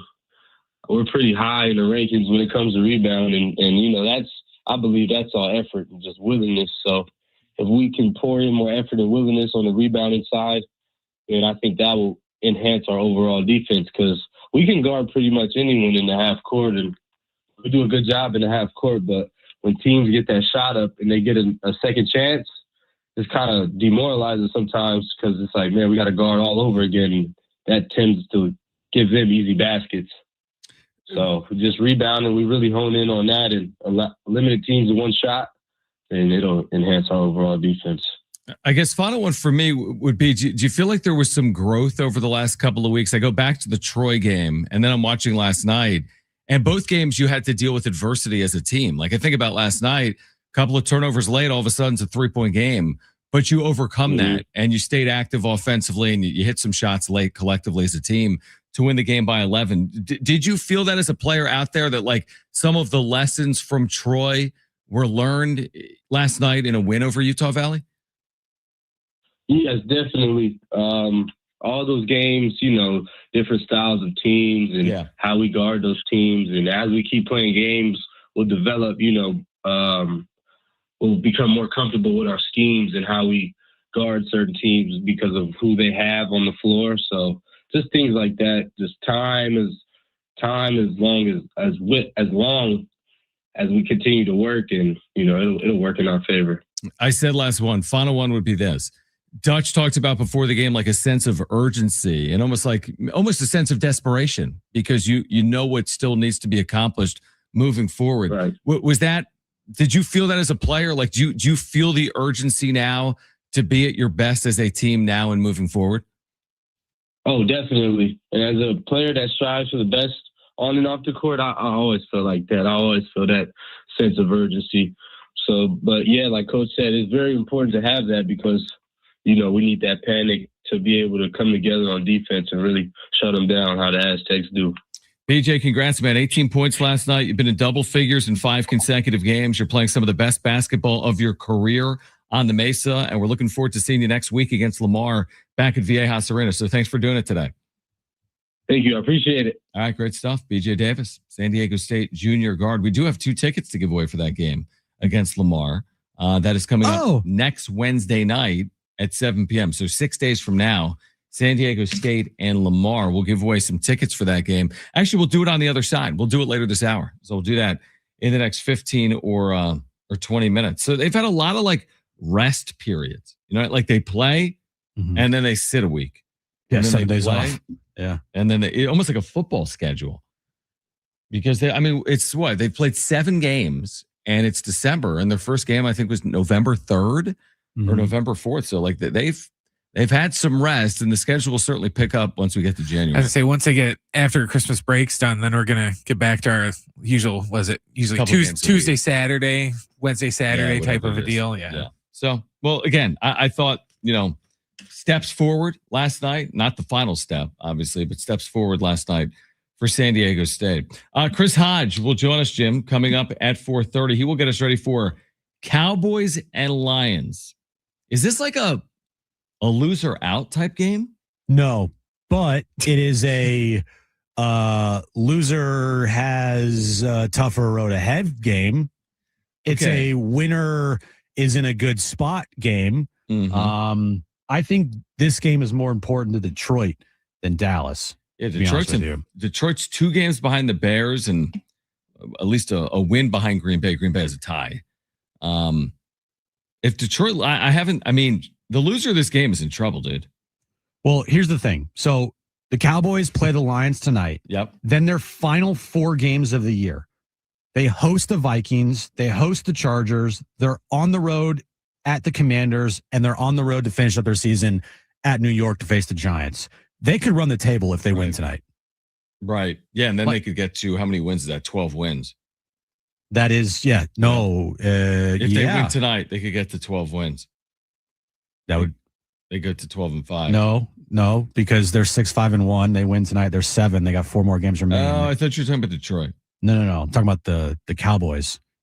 That's who has Vikings, but that's not that easy. Vikings, Chargers, Commanders, Giants. That's not. Are you serious? Yeah, I mean the Chargers isn't a freaking cakewalk, is it? It's not a cakewalk, but at the same time, it's a very winnable game for the Cowboys. Yeah, they're at home. JJ McCarthy, give me a break. That's a very winnable game for the Cowboys. Commanders, they suck this year, and the Giants are one of the worst teams in football. No, I was saying the Chargers. What about the Chargers? I'm saying that's not like some guaranteed win. I know, but I'm saying it's a very winnable game for the Cowboys. Is it not? Yeah, I mean, it's like a coin flip game, right? Did you not see the Cowboys beat the Chiefs on Thanksgiving or not? Bro, Chiefs are 6-6. The Chargers are 8-4. Okay. Do you think the Chiefs are? I think the Chiefs are on the outside looking in right now. Okay, but I think the Chargers have some major problems in their offensive line, and the Cowboys are a team that at home play pretty well. So I think it's a very winnable game for the Cowboys. So do you think the Cowboys are going to run the table? I never said that. I just said that if they win tonight, you look at their schedule, it's very favorable, and they could do some damage. True, but again, the loser tonight, like if Dallas loses tonight, 6-1, even if they won out. Oh, there it is. It's on TV right now. It says chances to make playoffs. If Dallas wins, it's only 34%. If Detroit wins, the Lions have a 56% chance of making the postseason. This is a critical game. Because the television is saying the loser of this game is unlikely to make the postseason. Oh, what? I'm just look at the schedule. The Lions lose tonight. They play the Rams, Steelers, Vikings, and Bears. Okay. Who would have a more favorable schedule? The Cowboys or the Lions after tonight? The Cowboys. Correct. Yeah, but they can't lose this game. It doesn't matter. The favorable schedule is great, but if you lose the game and you're 2.5 games out of a playoff spot with 4 to play, you're not. Who cares if you go 4-0? And you run the table, and that tie could actually really help you out. You're right, but right now, just looking at it, I mean, the 7th seed right now is 9-4, right? 9-4, yes. Yeah, so you go to 6-6. Good luck. Well, I'm just saying, if the Cowboys lose tonight, it's a bigger game for the Lions than it is for the Cowboys, in my opinion. Because the Cowboys have an easier schedule down the stretch than the Lions. Lions are going to have a tough game against the Rams and the Bears. We'll see about the Steelers. Steelers are kind of frauds to me. But the Cowboys, all 4 of those games are very winnable. And if the Lions lose tonight, 7-6, that's tough. Yeah, I think either way. I'm going to say this. Quote me on it. Loser of this game doesn't make the postseason. Maybe both of them don't make the postseason. Whoever wins the game doesn't even matter, probably. That is possible as well. That's possible. We'll give away Aztec tickets on the other side for next Wednesday night against Lamar. Chris Hodge will join us. Free picks for our listeners. We'll talk about this Cowboys and Lions game coming up. He'll join us at 4:30. We've got football coming up at 5:15. Jon and Jim.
All right, Chris Hodge coming up 4:30 Thursday Night Football at 5:15.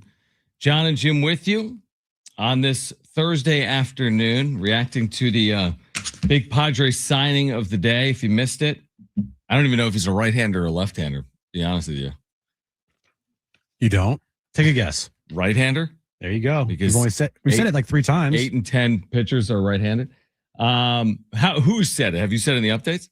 You even said it. You read the press release. No, I didn't read the press. Oh, no, I was reading a scouting report. Yeah.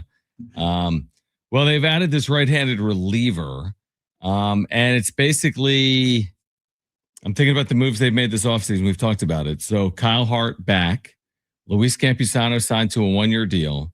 And now Tai Adcock signed as a potential reliever coming out of their bullpen. Boring. Yeah, snooze. I mean, it's honestly their last 3 off seasons have been like that. And it's probably going to continue, to be honest. Like we're going to get to next week, winter meetings. The stove will be officially lit. Yeah. And the Padres will be sitting in the corner watching everybody cook. Are you expecting just around the sport there to be cooking going on? Like, are you expecting some big moves to transpire over the next 7 days in baseball? Yes, I am. I am yes. too. I am too. I think Dylan Cease, while I wouldn't put him at the top of the list as far as free agents, go this offseason, he was still up there, right? At least he was a top 10 free agent going into this offseason. Sure. And he's already signed. So the ball is rolling as far as the pitching market goes. It's been set. And because it's been set, the trickle-down effect, I think you can see, all right, everything's slotted in. We know what guys are going to get, or at least we know what guys are going to want to get because everything's playing off of what Dylan Cease got with the Blue Jays.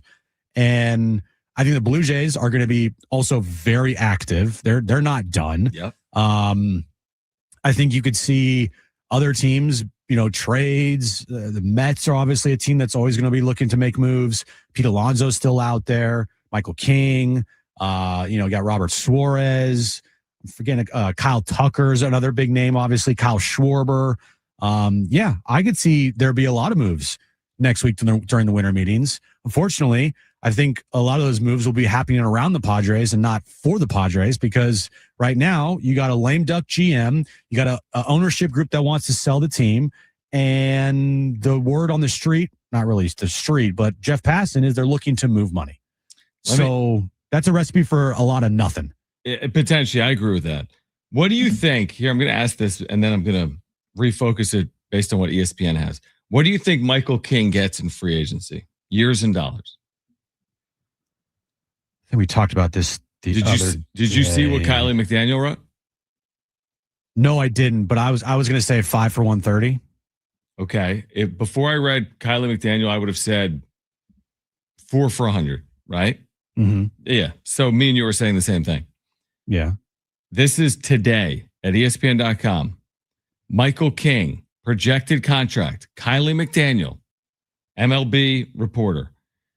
3 years, $57 million. What? Correct. I'll send you the link. 3 years, $57 million. Where do I sign up for that? Exactly. It says this seems to be a nice gamble in a world where a number 3/number 4 starter goes for 15 to 20 million a year. So he's basically projecting King to be a mid-rotation guy, not a front rotation guy, but a mid-rotation guy. Is that because of his health? All because he slept wrong in Atlanta? I mean, again, after that, obviously we didn't see anything out of him by and large, but I feel like that's because he wasn't healthy. Yeah, he has knee drain. I think he had one good start, and then he had that one inning pitched. He did in Chicago where he struck out the side. He looked really good. Man, if you told me right now, Michael King signs for, what was it, 3 for 57? That's 19 a year. If he signs somewhere for 3 years and $57 million, and we find out the Padres never made an offer. I mean, 3 for 57 is insane. Like, I don't care what organization you are, but if that's offered to the San Diego Padres, how could you possibly say no to that? If that's offered to the Pittsburgh Pirates, how could you say no to that? Well, I'm just saying, if he goes elsewhere and the Padres, we find out, never even offered him or never went to that length to try to sign him to 3 for 57. Yeah. That's a joke. That would be an absolute joke if we find that out or if that actually happens. Well, and to your point, to go further than that, if he signed with someone 3 for 57, I'd be like, why didn't you sign him then? Why didn't you offer 58? Exactly. Now, I think maybe he ends up getting more than that. Here's another name, by the way, on the list. Like Ha-Seong Kim is on this list of free agents to sign. Like, bring the band back together. Yeah, Let's do this. I mean, he's on a 1 year. He's projected contract 1 year, $15 million. I wouldn't do that. No, I wouldn't do that either. Excuse me, 1 year, $16 million. No, I wouldn't do that. What about Eugenio Suarez? 2 years, $45 million. Yes, he's on like the don't buy list at that dollar figure. I'm with you. I would because of his power. Duke hit 45 bombs That's for the thing. Like, I need some pop in this lineup. The Padres desperately need some pop. You saw what this team did last year. They couldn't hit home runs that their life depended on it. Would they finish 29th? Something ridiculous. 28th or 29th in baseball in homers. All of their metrics, their advanced metrics as far as power goes, basically told you without telling you this team was destined to never win a World Series last year. There was no shot that last year's team could have ever won a World Series because no team in like the modern era has won a World Series with those awful numbers when you look at the power numbers for a baseball team. Right. Like, we didn't even need to watch the postseason, you're saying, because the indicators were there. Yeah, I could have turned off the postseason and told you the Padres didn't win the World Series. It was the easiest call in the world because they didn't hit for power. No team in baseball and in today's game wins in the postseason if you don't have power in your lineup. It just doesn't happen. And all you got to do is look at the World Series this past year and the teams that hit more home runs in a series won games. And you look at all the postseason teams, the teams that went the farthest are the teams that hit the most home runs. It's pretty simple math. And if the Padres don't fix that math, they aren't winning. It's plain and simple. It's easy to solve this equation. Home runs equals potential postseason success. No home runs, you're not doing anything in the postseason. Can you go from, it's like serious question, because 2 years ago they hit him at a better clip. Can you go from 29th in the sport to 10th? The only way that happens is, we talked about this before, Fernando Tatis Jr. turns back into Fernando Tatis Jr. of old. Jackson Merrill stays healthy, hits 25 to 30 bombs. Manny Machado continues to post at 25 to 30 home runs. Xander Bogaerts gives you 15 to 20. And then, even then, you're still probably looking at, you need at least one more power bat in that lineup. Yeah. No, I'm with you. I just don't see the calculus on it. You go from 29th to 10th. Show me how. I mean, you can hope, but can you actually do something like that in 2026? We'll get to the wrap on the other side. Chris Hodge will join us at 4:30. Thursday Night Football coming up at 5:15. This is Jon and Jim.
All right, this update's brought to you by Macy's Backstage. We'll start with the Aztecs. They're back in the win column as they beat Utah Valley last night, 77-66.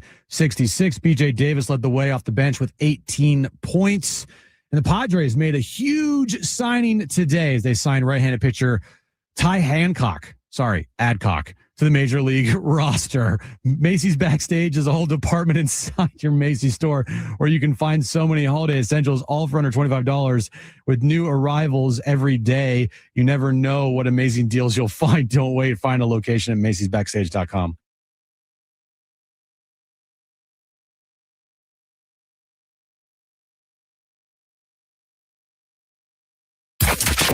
Getting you all set for that drive home. Let's just start the show.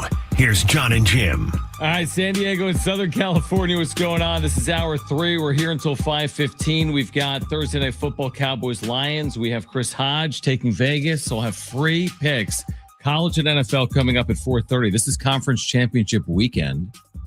I hope you're sitting, Jim. I know you're excited. I am sitting. Which conference? Put your phone down. Which conference championship game are you most looking forward to and why? I want to see if you can off the cuff give me something. You should be able to. And you have to name the teams. You can't just name a random conference. You should be able to. Yeah, no, this is easy. Yeah. I'm intrigued by the Big Ten championship with Ohio State, Indiana. Agreed. Number 1 and 2 teams in the nation. Yeah. I'm also intrigued with the ACC championship. That's bizarre. Because Duke has a chance to sneak their way into the college football playoff potentially. I don't know if they will, dude. If Duke wins the ACC, will they be behind other Group of 5 leagues? Because they're like, what are they, 7-5? They're 7-5. 7-5. I mean, in the ACC, how Miami's not in the ACC championship game is insane. Makes no sense. I'm also intrigued by the SEC championship title game with Georgia and Alabama. Okay, look at you. Let's see here. Round 3, Boise State, UNLV. They've met the last 3 years. I am not intrigued by that because that just annoys me and pisses me off. Me too. Like, can we get something new here? Like, what are we doing? It's just ridiculous. It's another year that's the same old. Can't wait till the Aztecs are out of that stupid Mountain West Conference. Okay. What else? It's probably it. What about you? I agree with you. I think, well, it's a new world where it doesn't matter who wins Ohio State, Indiana, because they're both in the playoff. Here's what I would do. Not that anyone's asking. Get rid of conference championship weekend and just make it part of the playoff and don't crown a national champion January 20th, move it up a week. Like, we should have a national champion around New Year's, in my opinion, in college football. Everyone loves, like, think back to your childhood. You're watching big bowl games on the 1st or the 2nd. So, like, crown a national champion by like the 8th or the 10th, not the 20th. It's too late for me. I just think there's so much potential with the playoff that is not going to be reached. That's my problem with it. I like the college basketball. You know, everyone likes the NCAA tournament, but the college football playoff is so much different than the NCAA tournament. I just feel like there's so much work to be done on that. Can you tell me who's in the Sun Belt championship game? Of course I can. JMU and Troy. Wow. Of course I can. Are you joking? What about the American? Of course I can. Tulane, North Texas. What is this? My first day on earth? Are you looking at the No, I'm not looking. You can give him a conference that doesn't have ranked teams in it. I know Jacksonville State is in a championship game this week. Who's playing for the MAC? Miami of Ohio is certainly in that game. Now, who's Miami of Ohio playing? I can't answer that. It might be Miami of Ohio is playing Western Michigan in my head. That's correct. Thank you. Who's Jacksonville State playing in CUSA? Oh, Jacksonville State. Kennesaw State. Kennesaw. Not Kennesaw, but Kennesaw. Oh, Kennesaw. I like that. Good call. That's great. What about, well, that's it. That's it, really. Big 12 is BYU, Texas Tech. Yeah, that's all we got. I'm looking forward to it, but again, I don't know. I want more out of the playoff, but I'm looking forward to the weekend. NFL, we'll talk all. You also know where you're going to be traveling for the Aztecs bowl game too. I'm going to learn on Sunday, you're saying? Yeah, that's so like this weekend for you. Are you more intrigued in that or the games? Probably where the bowl game is. Yeah. Because it impacts like my schedule. Right. And I don't know what I'm like hoping for as like, am I hoping for a warm destination, cold, good opponent, right time of year, away from Christmas? Did I see this correctly? Cal accepted the invite to the Hawaii Bowl? Yes. Cal versus Hawaii is official. Okay. There's one other game that's been official in Texas. Why is that being like announced now and San Diego State has to wait till Sunday? They normally announce the Hawaii Bowl game a little early because of logistics. Okay. Because the opponent has to get there. That's it's easy for Cal. It's only a 6-hour flight. So right, but they can't drive. Nobody can drive, John. Good point. So it's actually a decent game. I'm looking forward to it. All right, Chris Hodge will join us coming up at 4:30. Right now, though, let's get to this. It's time for the wrap. Presented by Sombrero Mexican Food. Check out their website at sombreromex.com. Are the Aztecs back? Well, they are back. They're back at Viejas Arena, right? They will be on Wednesday, and they were last night. First half last night would lend me to say no, they're not officially back. But like I said, it's better to learn in wins, and they always say that as well. It's better to learn in wins than losses, and just stack up wins and try to stack up as many wins as possible. And hopefully, by the time we get to the end of January and February, this team is clicking a little bit more than they are right now. Yeah, obviously, I'm with you. I mean, it's going to take a longer effort. I mean, they're going to need to play well by and large for the next 3+ months. So we'll see. But I do think it was a step forward last night. An 11-point win. They were an 8.5-point favorite. They closed as an 8.5-point favorite. They won by 11. I think it's a good overall win.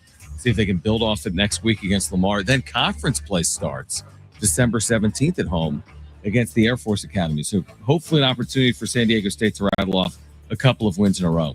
Next question. John, what the hell is Penn State doing? Yes, John. Well, Jim has followed this. Everyone has followed this story. If you're a sports fan, you have seen Penn State be denied.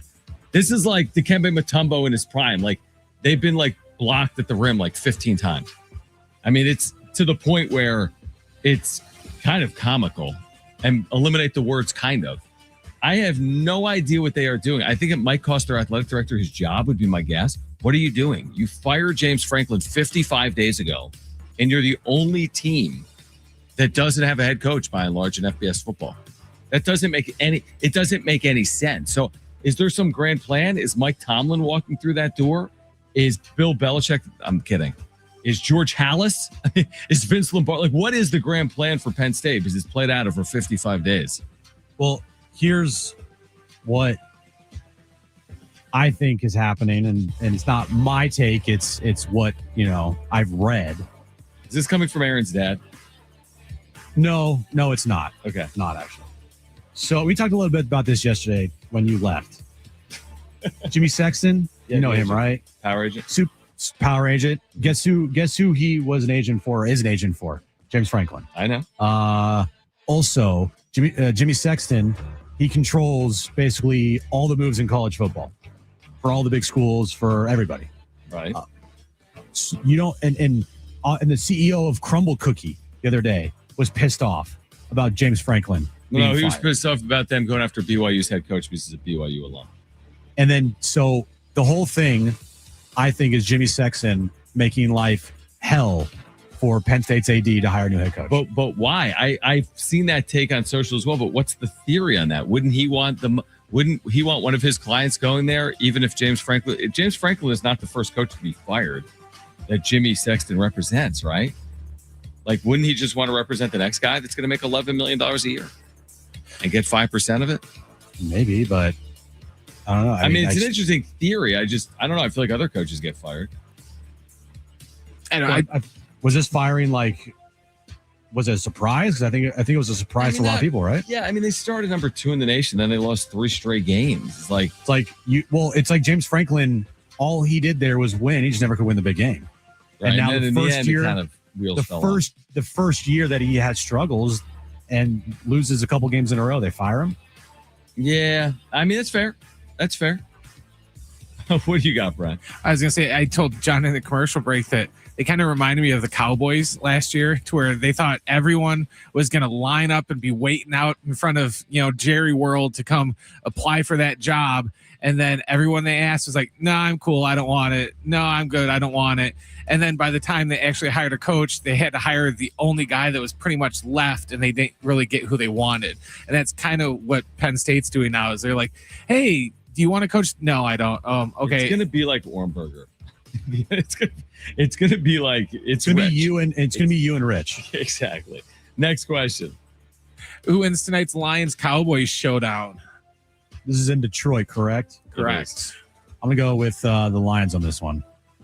I agree with you. I think the Lions at home win. I think it'll be a good game, but I think the Lions win at home. I think it was flipped. If it was in Dallas, I'd pick the Cowboys. What's the line in this? Is this maybe Lions minus 3.5? 3.5 Lions. Okay. Yeah. I like the Lions to win a close game. I would agree with that. Next question. Will Michael King get more or less than $100 million in free agency? Well, if we're going off of what Kylie McDaniel said, I mean, shoot, he's going to get less than $100 million. But that report kind of makes me feel like he could get less than $100 million. Agreed. Kylie McDaniel's obviously locked in. I'll say he gets less.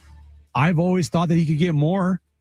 I think he deserves more. I think he's a pitcher that, $100 plus million for Michael King, like, makes sense because we've seen him pitch and he's really good when healthy. And the only reason why he wasn't healthy last year is he slept wrong.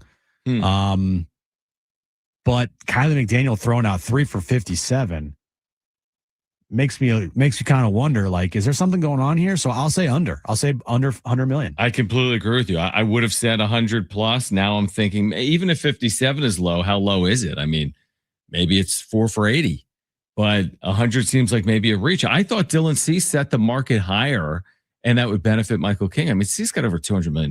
That was unnecessary. Like, they bid against themselves, presumably. It didn't seem like they had to pay Dylan Cease $210 million. Made no sense. Yeah, but it felt like you could have had him. It was like the Bogarts offseason. It's like 280. It's like nobody was offering 140. Right. Like the highest offer was like 170. And all of a sudden they come in at 210. Yeah, right. Exactly. So I thought Cease meant King would get at least half of that. I mean, King is worth that. King to me is the better option than Dylan Cease. If I had that option and I was the Padres and I could bring in Michael King for the next 3 or 4 years and do it at a reasonable dollar figure, I am 100% on board. So I'm not fascinated by that. Like, where will Michael King land and for how much money? I do think that's intriguing heading into the winter meetings. And maybe there is an outside chance, Jim, where, I don't know, if it stays at $60 million, the Padres would be involved in a deal like that.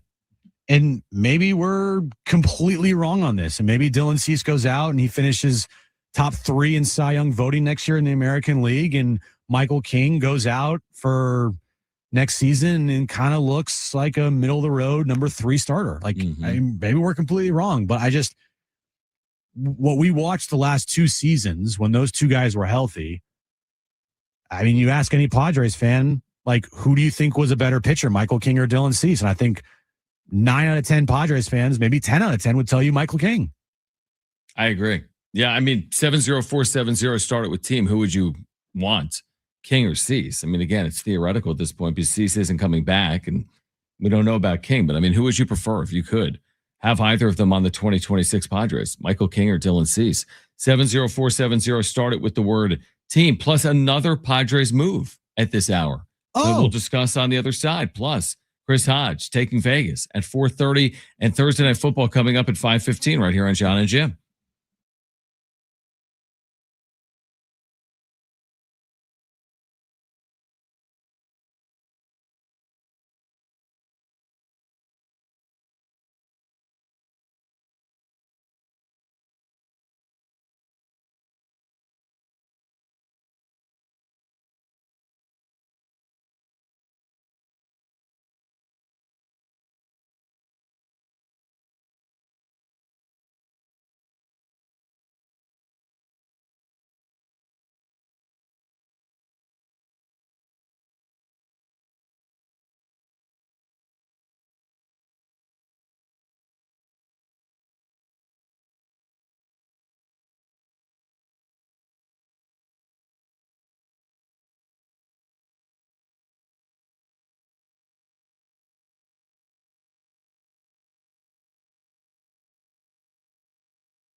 All right, join San Diego Sports 760, ESET, SeaWorld, Cable Pipe and Leak Detection, and Crowley Car Company to support Rady Children's Hospital this holiday season, Tuesday, December 9th, Wednesday, December 10th. You'll hear stories of hope and healing from Rady Children's patients and families during the iHeart Rady Children's Give-a-thon. Make a donation today by texting SPORTS to 51555. That's SPORTS to 51555, or donate at radyfoundation.org/give-a-thon. All right, Chris Hodge will join us in 10 minutes. The Padres have made another impactful move. But before we get to that, I just sent Jim a link of what the Pokemon characters looked like before they were Pokemon characters or something. What did I send you? I don't know. But I found it interesting. Something. You said, artist reveals what your favorite Pokemon almost looked like. In 2018, an old Pokemon Gold and Silver demo from the 90s leaked online, revealing dozens of early Pokemon designs that were never released. Mm-hmm. These early versions only existed as tiny pixel sprites inside the prototype games, and many were changed or completely redesigned before the final version came out. So, and then it shows different ones, like, I don't know any of these characters, like Leafeon and Epsilon and Umbreon and Dragonair. There you go. And Nidoqueen. And Nidoqueen. And Octillery. Sure. Let's hear. They got Poliwrath, Ghastly, Jumpluff, Ivysaur, Suicune, Gengar, Seal. But where's the main dude? Gyarados looks really bad. Who's the main guy? I mean, Charizard? Yeah. Not on here, John. He's not even on here. These look very weird. How did Pokemon become so huge? It's a big question. It's a loaded question. It is a loaded question. It's a loaded question. Yeah, I mean, you're a Pokemon guy. I'm a Pokemon guy, yes. What do you want to know? I don't really want to know anything. Exactly. I really don't. Yeah, if you ask the question, you better be prepared for me to answer it. That's the issue. All right. Have you seen this move that has come down at this hour involving the Padres? The move is for Jace Bowen. Yes, Jace Bowen has been signed to a minor league deal. And last year in the minor leagues, he had 272 with 37 RBIs. Jace Bowen. Now, who is Jace Bowen? He is a 25-year-old, former 11th round pick of the Pirates. And he is going to be a AAA El Paso Chihuahua next year. I can't emphasize this enough. All right. You just don't care. Let me try to emphasize this to the best of my ability. Sell it. All right. Nobody cares. Jace's parents care. No, they don't. In Northwood, Ohio. No, they don't. They got a text from their son, and they're like what? What? Where are you gonna be? What? San Diego. They have a team. I mean, it's kind of, here's the thing: when you spend your career in the Pirates organization and you don't make the Pirates. Well, look, the Padres, they have a lot of holes, and them. They love to just, bring up guys, and dude, who cares? No, nobody does. But anyway, I mean, how the minor league, I will say this, out of the minor league invites, somebody usually makes the team. Like someone breaks through, right? Who was it this past year for the Padres that broke through as a minor league invite? I don't know. Somebody did. Somebody had a really good spring and made the team. It was a minor league invite. Offensive. Mason McCoy. Did he have a good spring? I don't know. But you know what I mean? Like someone like that is going to make a team. Yeah, and everybody on Padres Twitter will be like, "Oh, this guy's the next thing," and it's like he'll have 12 at bats. He'll go 1 for 12 with an infield single. Yeah, exactly. Yeah, I completely agree. Again, listen, I'm grasping at straws. I need the winter meetings. I need John Seidler. I need AJ Preller. I need Craig Stammen. A little less eating whatever he was eating in the Dominican, a little more like signing players. Go. Well, maybe you're going to be disappointed because that's probably not going to happen. Maybe you'll be disappointed. Oh, Gavin Sheets. Yeah. Oh, just burst onto the scene and had like a 40-40 year. Hey, another guy with a cute nickname. Great. Sheetsy. No, Holy Sheets. Oh yeah, it's like Sheetsy. Cult hero. He's got if you make it on the Padres and you end up getting a nickname, you're a cult hero in this town. Does he end up with a mural at some point, or does he have a mural? Oh, he better get a mural at some point. He's got a nickname. He's got a shirt. Holy Sheets. Who are the murals in this city? There's like 15 of them. Didn't Alfaro end up with one? He did, because he came up with the phrase LFGSD, which is a good phrase. Yeah. Worthwhile nice. phrase. Right. But hey, if you come up with a phrase, you get a mural. If you got a nickname, you get a mural. Like, why don't we have a mural? I don't know, John. Why don't you get it done? Why don't you paint the mural? Oh, that would be pretty good. Couple of stick figures. Yeah. On the side of the iHeartRadio building here. I mean, Jackson Merrill's got a mural. Fernando Tatis got a mural. Manny's got a mural. Darvish has got a mural. Musgrove. Joe's got a mural. Cease has got a mural. Does Adcock? Peter Silo's got a mural. Adcock does not have a mural yet. Tony has like 4 murals. Who else has I a need mural? a Mason Miller mural. I'm sure there'll be a Mason mural somewhere in this town. Yep. Randy Vasquez coming soon. Yeah. Give me a Randy Vasquez and a Tai Adcock mural too. Together. Yeah, put them together. It's great. All right, Chris Hodge taking Vegas. Free picks for our listeners. We'll get us ready for Thursday Night Football, which you can hear right here on San Diego Sports 760, beginning at 5:15. Good one tonight. Cowboys and Lions to kick off the NFL weekend. You can hear it again on 760, beginning at 5:15. Chris Hodge, who has been terrific for us throughout the course of this season and in years past, will have some free picks for us coming up on the other side. Don't go anywhere. Jon and Jim, San Diego Sports 760, and live on the iHeartRadio app.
All right, this update is brought to you by Macy's Backstage. We'll start with the Aztecs. They're back in the win column as they beat Utah Valley last night, 77-66. BJ Davis led the way with 18 points off the bench. The Padres made a huge signing today as they signed right-handed pitcher Tai Adcock to the Major League roster. Macy's Backstage is a whole department inside your Macy's store where you can find so many holiday essentials, all for under $25. With new arrivals every day, you never know what amazing deals you'll find. Don't wait. Find a location at Macy'sBackstage.com.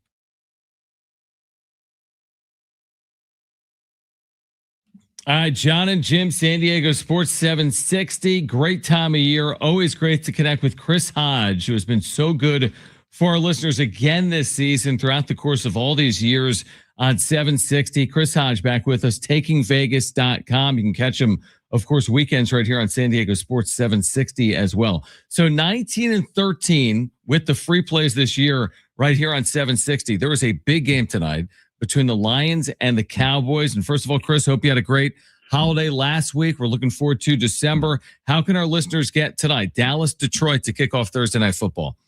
Okay, before I get to that, okay, I sense some sarcasm there. What, the Tai Adcock? I live in New York. He played for the Mets. I never heard of this guy. Who is this dude?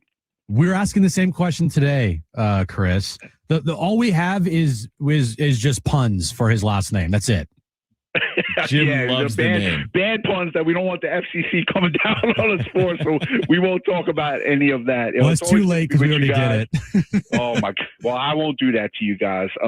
Same as always, man. Dallas, Detroit, both of these teams played on Thanksgiving. Dallas is probably one of the hotter teams in the league right now, along with Houston and obviously New England, what they're doing. Text the word "win" to the number 545454. You get to play automatically for free. Really like the game tonight. I sent you guys what we're using in the email prior to this call-in. Again, we really like to play tonight, so just text the word "win" to the number 545454, and we hope to get you guys a winner tonight.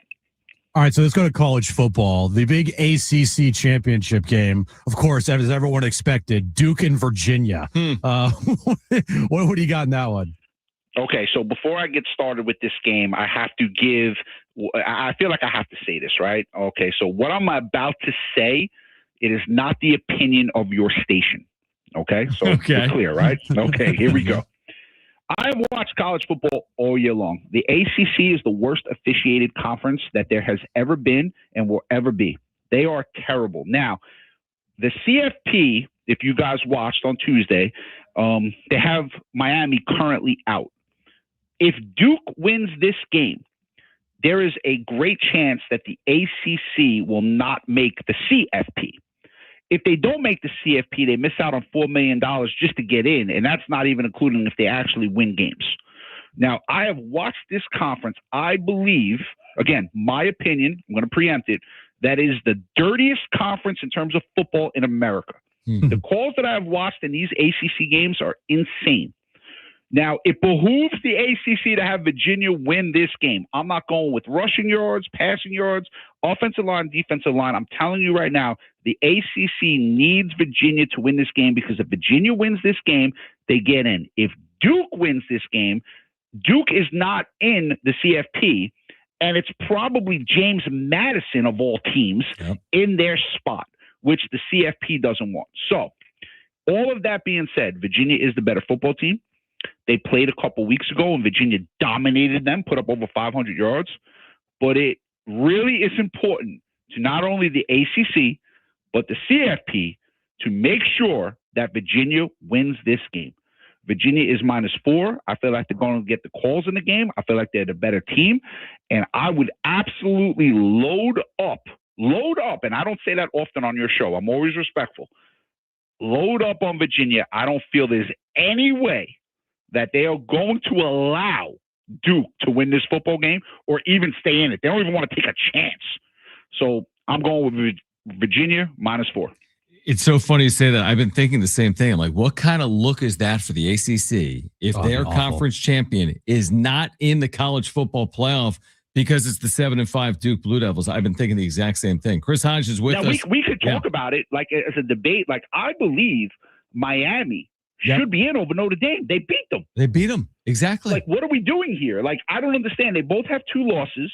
And I know we're going to talk about the CFP a little, but in terms of those 2 teams, they played head-to-head. Miami beat them. Why is Notre Dame ahead of them? I don't get it. I'll tell you why. Because their name is Notre Dame. You know, Yeah. it just seems like the rules are written for them. And you follow the money. Yeah. The ACC needs Virginia to win this game. Yeah, I agree with you. If you want tonight's game again, we've got Cowboys and Lions. Just text the word WIN to 545454. Again, Chris has been terrific for our listeners, 19-13 with his free plays this year for our listeners. Just text the word WIN, WIN to 545454. Man, Sunday's intriguing in the NFL. I mean, the Chiefs, I don't even know what to make of them at this point. We have Texans and Chiefs on Sunday. What's your play here? You know, so this is it for Kansas City, right? Yeah. Like, if they don't win this game, they don't have the tiebreaker with Houston. It will be a couple games ahead of them. And there's a bunch of teams that already have 8 wins. So in terms of this particular season, this is the last stand for the Kansas City Chiefs. And the one thing I will say is, you know, they're a proud team. They played in a lot of big games. But if you look at their particular season, they haven't done well against good defenses. They've put up points against bad defenses. You know, they lose the game to Dallas, and Dallas isn't a great defense, you know, but they put up 28 in that game. They put up 28 against Washington, who stinks defensively. They put up 31 against Las Vegas, who stinks defensively. But if you go look at the teams that are actually good on defense, the Eagles, they scored 17. The Bills, who are a good defensive team, they scored 21. The Broncos, they scored 19. Now they're playing the best defensive team in the league. And they're playing a team that's won 4 straight. So what this comes down to is very simple. Is it the pride factor? It's the last stand. They must win this game at home, where they are 5-1 this year. And if they lose this game, their season's over. They're not making the playoffs if they lose this game. Or are they going to continue to struggle against a great defense? So here's where I'm going to go with this game. I think Kansas City has enough great players. I think they know this is it. This is their last shot, because they're not getting into the playoffs in the AFC with 10-7 and not win. And that's considering they win the rest of their games after this one. And they know they still have a couple tough. They still got Denver left. I believe they're going to show up. I think Houston has won a couple games. That, you know, they win the game against Indianapolis last week, where Daniel Jones is playing with a broken leg. Okay. So they've won a couple of these games. I think the pride is going to show up. And I think Kansas City is going to really put it on Houston in this game. So I'm going to lay the 3.5. I'm going to take Houston. No scientific stuff here. I just think that the team that's been the toast of the AFC ever since Mahomes started, being a full season quarterback, I just think they're going to play a good game in this game. So that's it. I'll go with Kansas City minus 3.5. So going back to college football this weekend, the conference championship games, who do you think needs to win this weekend for the college football playoff scenarios? And are there potential snubs here that you think could be left out of the college football playoff come next week? So I wanted to ask you guys a question, right? So I think actually I'll go to the snub question first. I believe Texas is getting snubbed. I don't know if you guys feel the same way. And the reason why I feel that way is because if you look at who Vanderbilt played, and I know Vanderbilt's not in this thing right now, but if you look at who they played week 1, and you look at who Oklahoma played week 1, and then you look at who Texas played week 1, which was Ohio State on the road. So if Oklahoma, this is what the CFP committee is telling me, who, by the way, I hate. If Oklahoma would have played at Ohio State week 1, chances are they lose that game, right? Yeah. We can agree with that. So Texas would be sitting with 2 losses, and Oklahoma would have 3, and Texas would be in over Ohio State, over Oklahoma. So what we're doing is we're punishing Texas for going to play Ohio State week 1. I don't think that's fair. What do you guys think about that? Well, I think A, I agree with you, and B, I think it's bad for the sport, because if you tell Texas to just play Kent State at home, correct, then they're going 10-2 and they're in the playoff. But because they lost at Ohio State, a team that hasn't lost since the Reagan administration, they're penalized for that. You know what I mean? It doesn't, and the ramifications of that are so significant, because if Texas is out, you're basically telling, I'm just making it up, you're telling Penn State, don't schedule Texas, schedule Youngstown State. Correct. Yeah. So I really think Texas has the greatest snub case right now. They're being penalized for going to Ohio State week 1, losing a 14-7 game in which they outperformed. They really outplayed Ohio State in that game. They just lost the game, which happens. Yep. I think, and I don't think this is fair either, but I think it's going to happen. I think Alabama actually has to win the SEC title.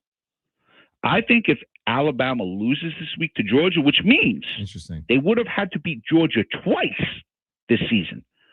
I think if Alabama loses this particular game, I don't think they're getting in.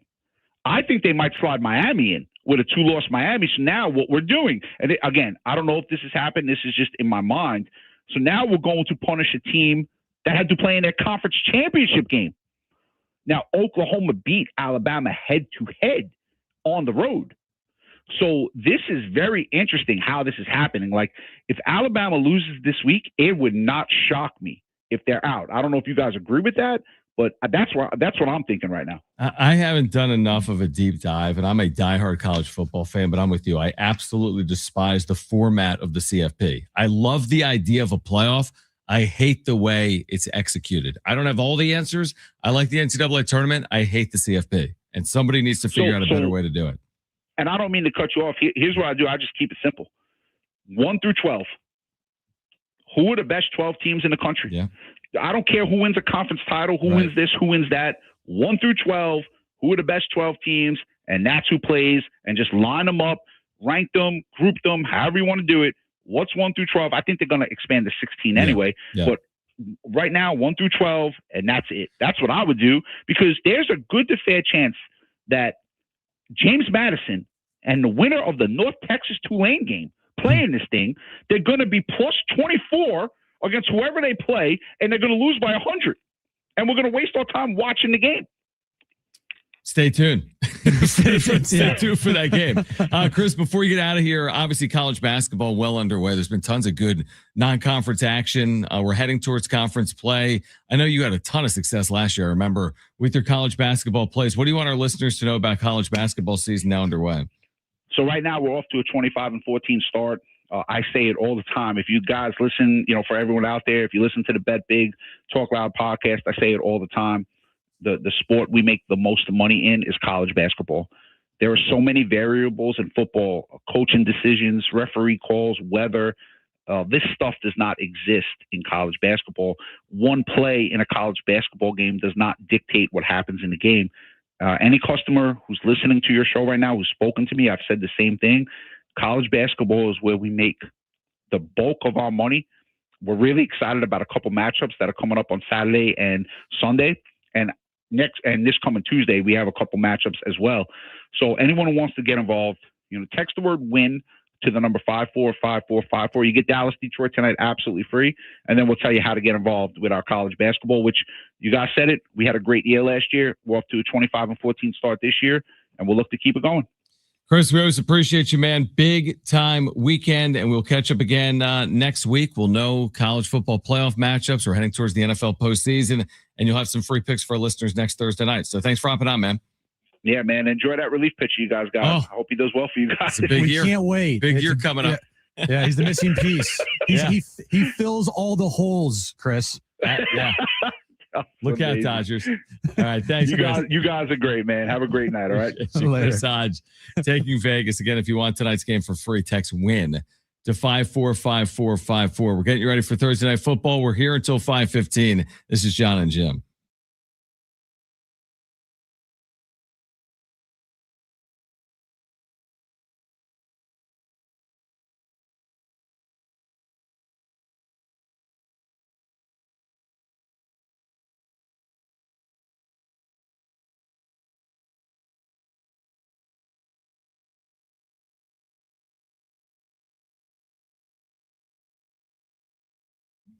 All right, hey guys, it is Schaefer, and there's no better time than now to get at your local Toyota dealer. New vehicles arriving daily, including their most popular cars and trucks and SUVs. So whatever kind of vehicle you're looking for, you can hurry into your Toyota dealer today, or make sure to head to Toyota.com if you're looking for a great deal on a new Toyota. There you can check out all the latest offers and search inventory. Finding the Toyota that's just right for you starts at Toyota.com. Toyota's Beyond Zero lineup of electrified vehicles helps to create a greener planet. Toyota's Beyond Zero lineup supports a greener planet with a wide range of electrified vehicles, including hybrids and plug-in hybrids and fully electric vehicles as well. Or you can take each day further than you thought possible in a new Camry with its stylish looks that'll make an impression wherever you go. See your Toyota dealer today and discover what makes Camry legendary. There's no better time than now to get down to your local Toyota dealer. Get your local Toyota dealer today or Toyota.com. That's Toyota.com, your Toyota dealers. We make it easy.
All right, Jon and Jim, San Diego Sports 760. We have Thursday Night Football coming up in about 25 or 30 minutes right here on 760.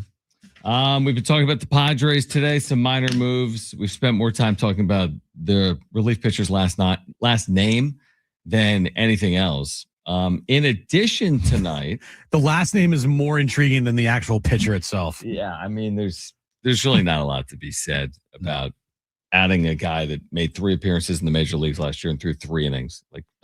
How could you possibly, to your point, I saw on social media, people are like, oh, his stuff plays. I'm like, stop. You can't do that. His stuff plays. Where did it play? It played in Double-A. You have no idea. Yeah. But Ruben Niebla, but you can't do that with all pitchers all the time. No, you can't use Ruben Niebla as this magic elixir that's going to just turn any pitcher the Padres sign into Cy Young.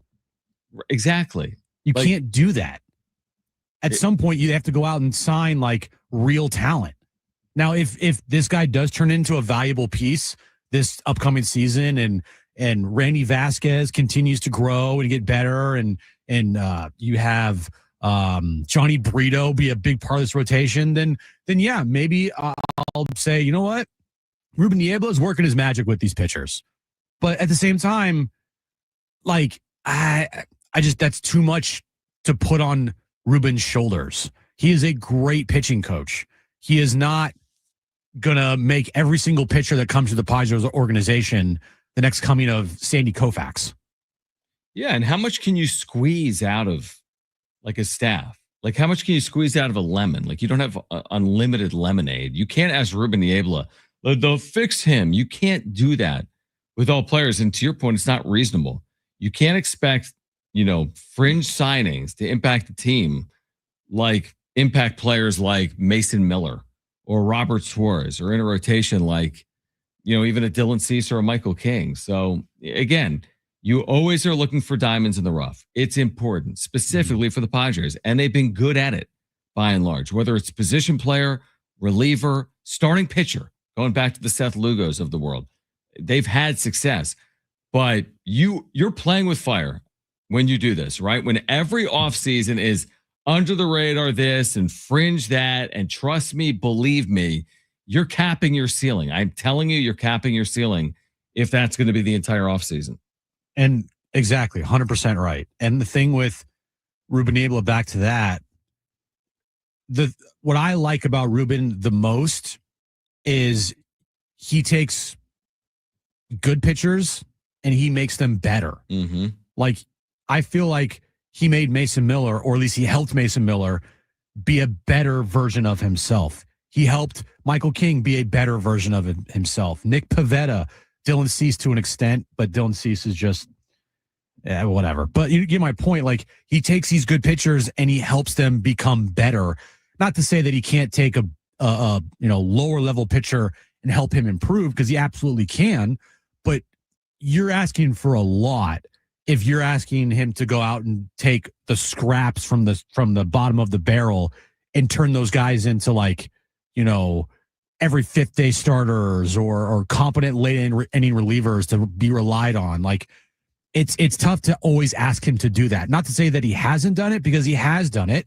Jeremiah Estrada, Nick Martinez when he was here, right? He's done that.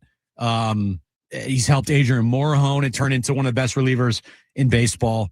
But like you said, John, at some point, it's not always going to work. And to have Ruben Niebla be like, hey, Ruben, you can fix him, right? Cool. We're going to sign this rando for nothing because we don't have any money, because our owner's trying to sell the team and he's broke and he doesn't want to spend any money and he doesn't care. And they won't give me a contract. But hey, Ruben, here's some random guy off the street from the Dominican. Go turn him into an all-star. And then also the idea, well, Craig Stammen knows how to use a bullpen. Okay, that only goes so far. You still have to give him effective arms. And again, I think most people believe maybe the strength of the Padres is their bullpen. Certainly one of their strengths. You could certainly argue it's better than their offensive core, that their bullpen is more impactful, or was, than their offensive core. But, that bullpen needs arms like Adrian Morejon and Mason Miller and Jeremiah Estrada. And when you start taking some of those pieces out in an effort to fill your other needs, then you're impacting your bullpen as well. So I'm going to be fascinated by Craig Stammen as a manager. Obviously, I think all Padres fans will be. And I'm not going to put it on Craig Stammen again if you're trying to piecemeal something together. Like, you have to have effective arms in your pen. And I think they will. I mean, this Tai Adcock thing, we should literally spend 0 seconds on it. We've spent 3 hours on it. This isn't making or breaking their season. In all likelihood, if he's not good, Jim, he'll be in the minor leagues. If he is good, there'll be a role for him in their bullpen. But how impactful is it signing like this? It's not overly impactful. I still believe their bullpen is probably a strength overall. Like go out and sign. Let's see here. I'm looking at the free agents on the market right now. To pull this up. So I'm looking at pitchers. Scroll down. Go out and re-sign Michael King. Go, sign Zach Littell. Go sign Merrill Kelly or Zach Gallen. Like, go get some guys that can give you innings and that are proven starters, and then have those guys work with Ruben Niebla to get better. Like, hey, Zach Gallen, at one point, dude was like, what, in the running for a Cy Young? He was one of the better pitchers in baseball. He had a really bad season last year. Go put him with Ruben Niebla. Get him back to what he used to be, right? Not like, hey, we're getting Tai Adcock and you got whoever else from who knows where, and Ruben Niebla has to turn him into an all-star pitcher. It's just one random signing. I know. So everything should be fine. This is not the sky is falling moment. I do think it follows a series of very cautious moves. That's why we're in this mood. Like when it's Campy for a year and Kyle Hart for a year and Tai Adcock for a year, when it's minimum, you're just seeing this trend play out, which is like, is this what they're going to do all offseason? Maybe not. Maybe they'll surprise. I'm just not holding my breath that they're going to surprise Padres fans. And come next week in Orlando, they just pounce and they spend and they're aggressive. Now they could make a trade. I would not be surprised if they made a significant trade. That would not shock me. What would shock me is if they made a significant spend, like if they allocated significant dollars. Yeah, the trade stuff I could see happening. The spend stuff, I don't. I don't. I am curious to see, like, if they do make Jake Cronenworth available, and if they do try to trade him to get a starter back, right? Like, that to me intrigues me. Mm-hmm. Because it seems like they need to move money once again, and to move money, Jake's the only possible player on this team that they could move, that you could replace, that's easily replaceable. Maybe not easily replaceable, but you get my point. He's replaceable. And if that would help you get a starter in your rotation, I'm all for that. Yeah, and I think that's something they should seriously consider, and I wouldn't be surprised if they are considering, truthfully, beginning next week in Orlando, Florida. All right, we're going to get you ready for Thursday Night Football. On the other side, you're going to hear it tonight on San Diego Sports 760, and it's a very good game with playoff implications. It's Detroit hosting Dallas. Cowboys and Lions coming up Thursday Night Football, 5:15 right here on San Diego Sports 760. So we'll get you ready for that. On the other side, we're here until 5:15. Final hour, in fact, final 15 minutes or so of Jon and Jim on the other side. San Diego Sports 760 and live on the iHeartRadio app.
All right, this update is brought to you by Taco Bell. We'll start with the Aztecs. They're back in the win column as they beat Utah Valley last night, 77-66. BJ Davis led the way off the bench with 18 points in the win. Padres made a big signing today as they signed right-handed pitcher Tai Adcock to the Major League roster. And we have Thursday Night Football on the station coming up momentarily as the Lions host the Dallas Cowboys.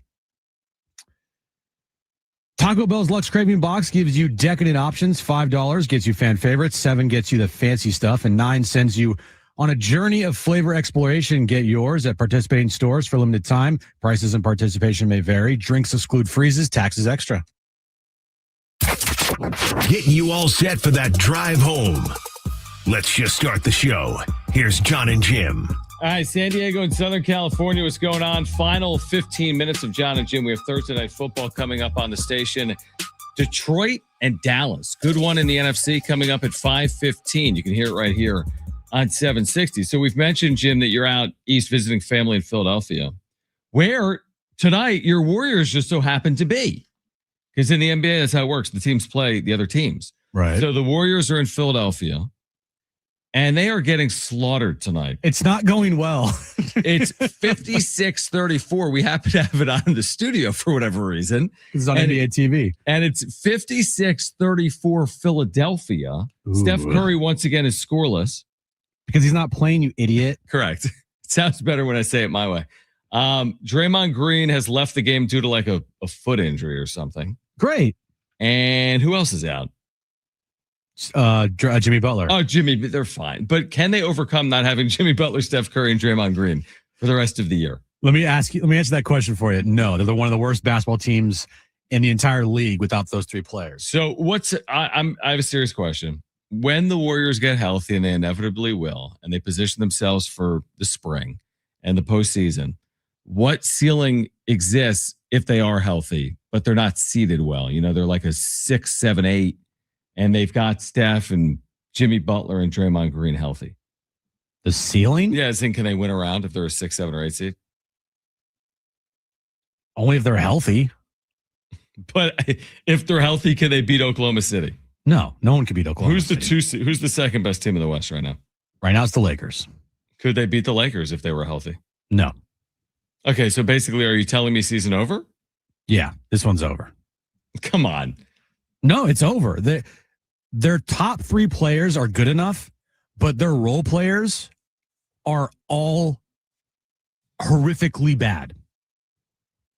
And they're not going to go anywhere because they drafted very, very poorly. Jonathan Kuminga needs to be traded ASAP. Once January 15th comes, get his ass out of town. Brandon Podjemski, he sucks. He's awful. What about Pat? Dude, that's the thing. If they played Pat Spencer more, this team might have a chance. We joked about him the other He only night. played 9 minutes in the first half against Philly. Like, what are we doing here, guys? What does he have? 23 points? No, but still, it's So you're not optimistic that this is the year the title's going back to the Bay Area? No, I'm not optimistic at all. All right, NFC tonight, Thursday Night Football. The surging Cowboys, who traded Micah Parsons prior to the season, now find themselves 6-5-1, coming off that Thanksgiving win over the Chiefs in front of 57 million viewers. Okay, 57 million, which was wild. Which would have been the most viewed like AFC title game ever. Something ridiculous. I mean, that's how many people viewed it. 57 million. So you got a Cowboys team that is surging with a really good offense. And then you've got a Lions team that's at home and trying to kind of hold on. 7-5. There were so many expectations for the Lions heading into this year. This is a big game, Jim, coming up in 10 minutes in the NFC right here on 760. Yeah, it's a big game. You argued it's bigger for the Lions, right? No, I don't know. I argue the loser's out. I could see that. Not officially, but I just don't think they'll make it, I guess is my point. I think that tie could help the Cowboys. Could help the Cowboys, you're right. You know, because that tie has helped the Packers so far, right? Good. I mean, if you add that tie as a loss, then they're the 7 seed, and they're only a game up on Detroit. Niners are the 6 seed. Man, that NFC South, Tampa Bay, Carolina. Ugh. Yep. That's gross because they're going to host a playoff game and host the 5 seed, and the 5 seed is going to blow them out. Yeah, it's so you look at here. I mean, there's 9 good teams in the NFC, and only 7 will make the postseason. Right. Exactly. So, yeah, this is a big game for both teams. Loser, not officially out, but it will be difficult. Even, I mean, if the Cowboys win, they're 7-5-1. Niners are 9-4. I don't know what percentage that is or winning percentage because the Niners have a bye week this week. And if the Cowboys run the table here, yeah, they could. I mean, look, Detroit, they got to win at home tonight. You can't lose at home, right? I mean, when you're in this situation, kind of like fighting for your life now down the stretch here, and you're looking at the standings, and you got the Bears in first in the NFC, which is crazy to think about, and then you got Green Bay there at 8-3-1. That tie is going to, help Green Bay probably make the postseason. I think this is a bigger game tonight for the Lions. I agree with them at home. I'm with you. I mean, the Lions are in third place in their division. It doesn't feel like a game at home you'd feel good about if you lost. I mean, shoot, to your point on the Cowboys, though, it's like with the Cowboys schedule, if they do win tonight, are they going to win the NFC East? Philadelphia does not look like Philadelphia. Oh, trust me. People in Philadelphia are not happy with the Eagles. Yeah, so it's like you're 6-5-1, but if you get to 7-5-1, and then you mentioned the schedule with like the Vikings and the Commanders and the Giants, like I don't know if they're going to get there or not. But in this world where they're 11-5-1, they're going to surpass Philadelphia. That would be my guess. Here's what the Eagles end their season with. All right, so they play the Chargers on Monday night this week. Well, actually, next Monday, right? Okay. Are we carrying that game? Is that on Monday? That's on Monday. Are we carrying that? I don't know the answer to that. Please, someone say yes. Wait, which game is on a Eagles Chargers is on the 8th. Okay, I was thinking the Cowboys Chargers. I'm sure we are. And then Eagles, they play the Raiders, the Commanders, the Bills, and they finish up the year against the Commanders at home. Right. So, like, if the Eagles don't get their act together here, I mean, they have a pretty favorable schedule down the stretch other than that Bills game and that Chargers game on the road, but the whole place is going to be Eagles fans anyway. Yep. And the Chargers offensive line is very sus, and Justin Herbert has a broken left hand. So, like, Eagles have a favorable schedule other than that Bills game on the road. Cowboys have a very favorable schedule. I mean, this thing could go down to the wire if the Cowboys win tonight. I mean, I'm going to say this right now. Tell me if you agree with this. I can say it definitively. The Eagles are not going to the Super Bowl. Sorry, they're not. They are not the same team that they were a year ago. To me, it would be very surprising. A, not as the one. B, having to go on the road at some point. Well, arguably even winning their division based on what we're talking about. I'd be very surprised if Philadelphia made it to the Super Bowl. Agree or disagree? I would agree, and I think most Philadelphia fans would agree too. It's hilarious that they won the Super Bowl like this past year, and all Eagle fans are saying right now is this team sucks, fire everybody. They are so mad, and the Super Bowl last year doesn't matter. Like it doesn't matter. And right. And what Aaron told me the other day, she's like, "This is what the Eagles do every year." I'm like, "You just won a Super Bowl." Yeah, they don't collapse every year. They've had a recent year before last year. Right. They went 10-1. They went 10-1, and they collapsed on the stretch and lost in the wild card round to the Bucks. Yep. But apparently they do this every year, John. but they've won 2 of the last 8 Super Bowls. Right. They've won 2 Super Bowls, and they do this every year. They suck. Yeah, it's intriguing, I guess, is the point. I mean, even the AFC, I mean, you might be looking at the Chiefs not even in it. The NFC, where Philadelphia isn't as formidable as they were even a year ago. Now you get the new blood. I mean, I don't know what to expect in the postseason. I don't know what to expect in the AFC with like a New England with 11 wins, or the NFC if there's some fresh blood in there. I kind of like it because we've seen so much of the Chiefs. We've seen a lot of the Philadelphia Eagles in recent history. Maybe somebody else is going to get there. Maybe it's the Buffaloes. Maybe it's the Detroits. Maybe it's the Bears. Hey, Buffalo's got problems too, man. They do. Buffalo they're 8-4. Yep. They're fighting for their postseason lives as well. I mean, it's just a cakewalk for them down the stretch, and they can't stop anybody on the run. So they can't stop the run at all. And basically what they're doing is saying, "Hey, Josh Allen, save us." Right. Like, that's not a good recipe. No, not to get to a Super Bowl. No. And it feels like that when the door is open, Kansas City might not be in the postseason, and you're not even in position to potentially be that team to break through. So I just think it's wide open. Is my point both ways. Like NFC, AFC, completely wide open. Who the hell knows who's going to end up in the Super Bowl this year? I think right now, if you told me, like, all right, you have to pick who could win the Super Bowl. Mm-hmm. I got 3 teams. Okay. Let me hear them. I got 1 in the AFC and I got 2 in the NFC. You're going to say Denver. Okay. And you're going to say, you're going to say the Rams. Okay. Rams, Broncos. You're not going to say Bears, are you? You're going to say Packers? No. Are you going to say Seahawks? Niners? I am. No, I'm going to say my order goes Rams 1, Denver 2, Seattle 3. Okay. Denver. Bo Now, Nix. Seattle kind of scares me a little bit because Sam Darnold, but I think their defense, and they have a number 1 wide receiver, Sam Darnold. If he cuts down mistakes, he's shown like he can play well. But I do think the Super Bowl could be Rams and Broncos. Interesting, right? I mean, I don't know, dude. I have no idea. I mean, you trust the Broncos with Bo Nix more than New England with their soft schedule at 11-2? As Will Brinson told us on Monday, I trust the Broncos defense. I trust Sean Payton. Yeah. I don't know if I trust Bo Nix, but I trust Sean Payton and that defense. Mm-hmm. So I trust Payton, that defense, and then with the Rams, I mean, McVay and Stafford have already proven it, right? So how could you doubt them? I think if you're telling me right now, gun to my head, you got to pick a team out of the AFC and the NFC, I'd pick the Broncos and I'd pick the Rams. What if there wasn't a gun to your head? Then that'd be awesome. Then you'd still pick the same 2 teams, right? I would still pick the same 2 teams, yes. Yeah, I'm kind of excited about it. Don't you? I mean, even like seriously, from your perspective as a Niners fan, doesn't it seriously feel like open?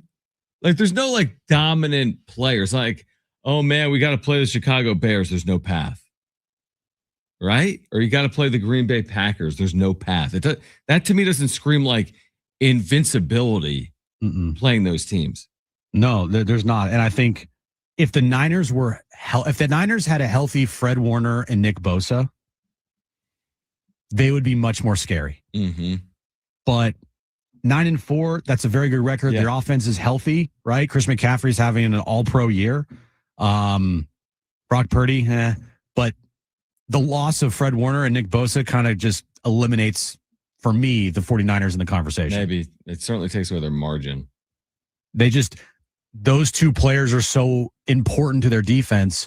They're getting away with it with smoke and mirrors somehow because Robert Saleh is an amazing defensive coordinator. But like, if you added those 2 guys to the mix for the Niners defense, my answer probably would be different. Even though I'm a Niners fan. Yep. But still, if I'm doing this objectively, those 2 players, I think, are the difference between the Niners making a legit Super Bowl run and not. And also, could they somehow, again, the division winners are so important. And when you don't win that division and you're a 5 or a 6 or a 7, it's different than getting that home game to start. The Niners do have a chance this weekend, if everything falls their way, to be in first? To move up to the number 1 seed, by the way. Number 1 seed. Oh, yeah, because that makes sense. That makes sense. All right. Everything has to happen for them this weekend. We're back tomorrow, too. We've got Thursday Night Football on the other side. Again, a huge game coming up tonight between Detroit and Dallas. Lions and Cowboys on the other side. If you missed anything today, go to sportssd.com or the iHeartRadio app or iTunes or Spotify. For Brent and Jim, I'm John. Back tomorrow, too. Keep it here. Cowboys and Lions coming up next on San Diego Sports 760. Okay. Bye-bye.